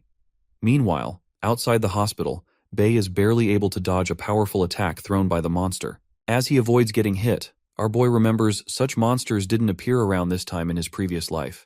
He understands they're called mutant beasts. These things are not born after animals are affected by the zombie virus. They're actually animals fused with the zombie virus through extreme genetic engineering. Bei doubts anyone is capable of making such a monster in this time period. As he avoids the monster's attack, Bei finally understands what's happening. He throws an energy blast, and his doubts get cleared as he learns the monster is capable of deflecting his attacks. It rushes at him and tries to attack, but he's able to dodge. Bei grabs it from the back and rips off the deflectors on its back. The monster starts screaming in pain. It steps back and throws a current attack at him, but our boy is able to tank it with ease. He smiles confidently and makes it clear such a weak attack won't work on him. Bei gets ready to attack and pounces on the monster. He lands a strong energy punch and destroys the beast in one blow. The boy doesn't stop and rips apart its head to finish it off for good. He finds a huge black stone inside its head. He believes things are going to be much easier since he has acquired the beast's black gold. As he stands outside the hospital after finishing off the beast, the mysterious blondie observes him from a rooftop and becomes a bit frustrated as he sees the protagonist has defeated it with ease. After he's done acquiring the huge black bead, our boy communicates with Fatty and confirms if he can hear everything clearly. Bei doesn't get any reply and assumes they're too far for a proper connection. He decides to go to the shelter himself and starts flying using his mecha suit. As he's leaving, Bei notices the blondie. The mysterious guy greets him, but our boy attacks him without wasting a second and throws a strong energy blast. He becomes frustrated to see his attack didn't work. Blondie is able to easily dodge and quickly put some distance between them as well. The guy requests better treatment. He understands the boy must have some kind of grudge against ability users, but assures him he is not here to fight. Bei doesn't listen to his nonsense and attacks again, but the blondie makes it clear he has no reason to fight. He gets closer to Bei and reveals he's only here to give the boy a message so he won't waste any time. Bei grits his teeth in frustration. He's able to grab the mysterious man using his mecha, but the man doesn't fight back and decides to go along with whatever Bei is comfortable with. The guy believes Bei already knows about them, but begins introducing himself just in case. He reveals he's from a secret organization, and his name is Song Bin. He came with an invitation for their North Industrial Zone on the technical advisor's orders. As he tries to continue talking, Bei crushes the guy's body and kills him. He knows the guy isn't dead and realizes he's using some kind of corpse replacement ability. He's confident he can defeat the man, but calls the ability annoying. He wonders if the secret organization has been formed already. He decides not to worry about it for now, but knows he'll have to prepare for the worst if he wants to survive. He remembers the secret organization will slowly climb up, and in 50 years it's going to become the strongest organization in the world. The secret organization will hoard a huge amount of resources and gather many elites and mechanic sages to progress. They'll be capable of creating the strongest ability users easily with their advanced technology, and their aim is to dominate the world using the power of ability users. He's sure the mutant beast he faced was also created by the same organization. Bei believes his group has been in the organization's eyes for a long time. The organization already existed before the outbreak began, which means the secret organization also has people who came from the future. Zhao finally reaches the shelter. Tang gets up and notices the research institute looks completely ordinary. She wonders how such a vehicle and equipment were created in this place. Zhao is surprised she still came along with them, even though Bei didn't inform her about everything properly. She innocently assures him she has good eyesight for people. She orders Fatty to move all the specimens inside. He's tired of hearing orders, but decides to listen one last time for the sake of Sister Yu. Professor Zhang appears and notices they were really able to find a doctor to fix Yu's leukemia. Tang greets him excitedly and asks if he's the creator behind the amazing mecha and vehicle. She introduces herself and shares she wanted to see him. Zhang introduces himself as well and questions how she knows so much. Tang is able to see right through him and makes it clear. His sloppy dressing isn't enough to hide his temperament from her. Zhang becomes concerned and wonders how much Bei revealed about them. He recognizes the doctor and remembers she's a young prodigy who's a genius and has a PhD in virology. He read about her in some magazine. Tang becomes embarrassed but feels honored the old man knows about her. Professor Zhang assumes she's acting this way because she's young. He wonders how she was able to survive the zombie apocalypse. Tang gets straight to the point and reveals she wishes to research more on the black beads with the professor's help. She's surprised to learn the pearls can allow the guy to make such amazing mecha and equipment. Professor Zhang tries confirming if she's holding a black gold. She finds out it's called black gold and asks the old man if he's the one who named it. Professor Zhang starts contemplating and wonders if it's okay to reveal more information about it and tell her he is not the creator behind the amazing equipment. He is aware she doesn't know much about the black gold. The old man decides to team up with the doctor and begin researching the black gold with her instead, since the protagonist is not willing to reveal any new information. The old man gives her permission and becomes excited to show some of his new discoveries. Tang feels happy. Zhang requests her help first and leads her to Yu. She takes her time to examine the little girl. After she's done, the professor asks about Yu's situation. Tang looks disappointed by her expression. She asks if the innocent girl is his granddaughter. The professor tells her she's not related to him, but she's just like a granddaughter. Tang decides to reveal her situation and makes a sign with her hand.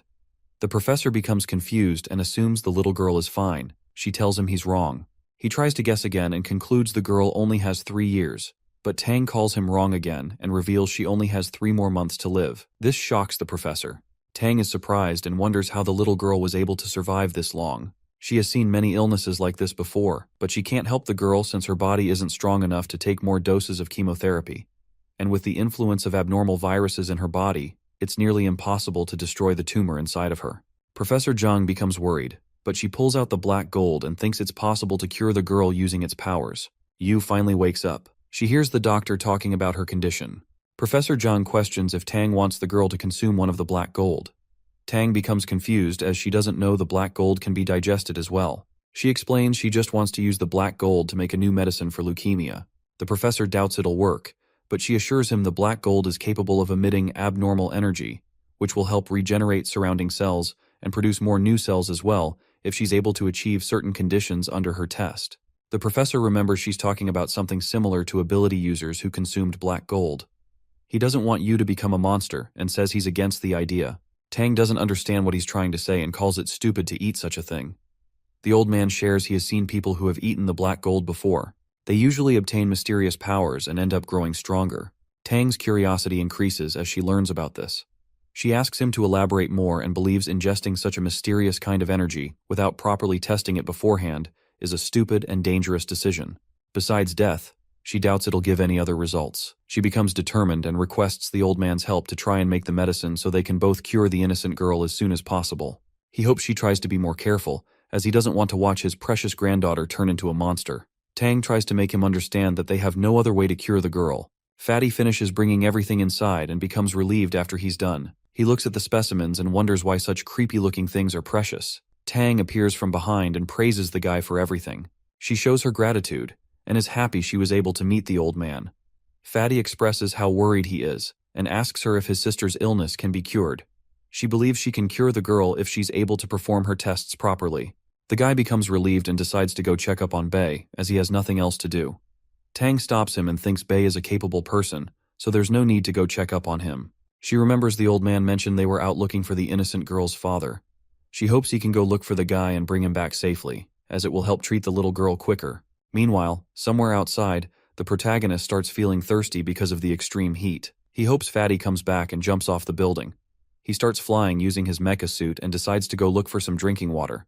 After finding a huge mall, our boy breaks in and finds a swimming pool. He understands the water inside is not drinkable and, all of a sudden, he hears a creepy noise. The guy becomes concerned and starts looking around.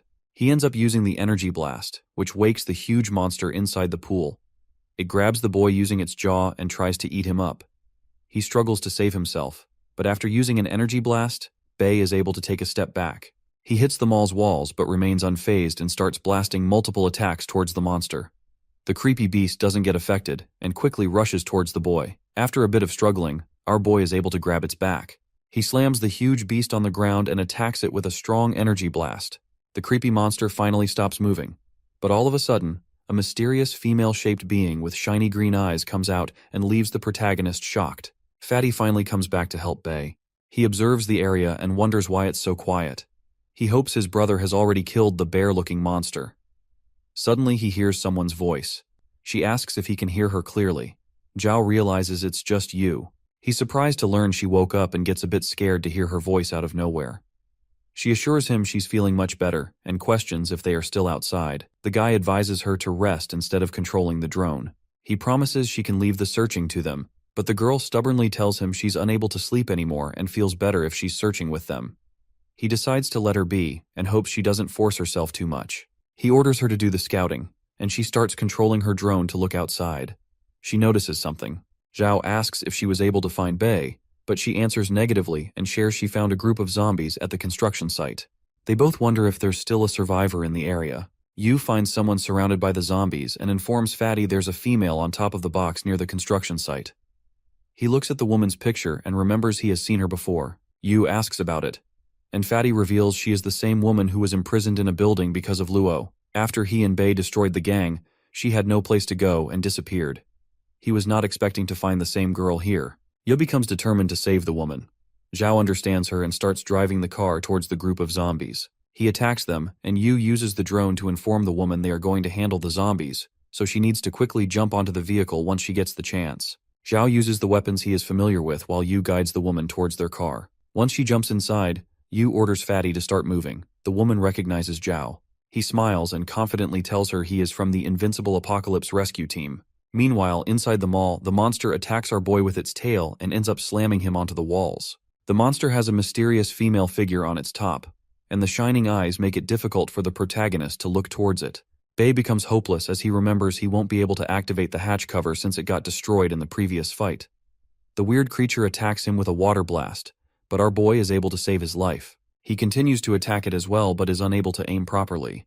The monster hits him with its tail once more and grabs the protagonist by his legs. He regrets being careless, but as he is unable to free himself, it starts wiggling its tail inside the water and tries drowning the boy.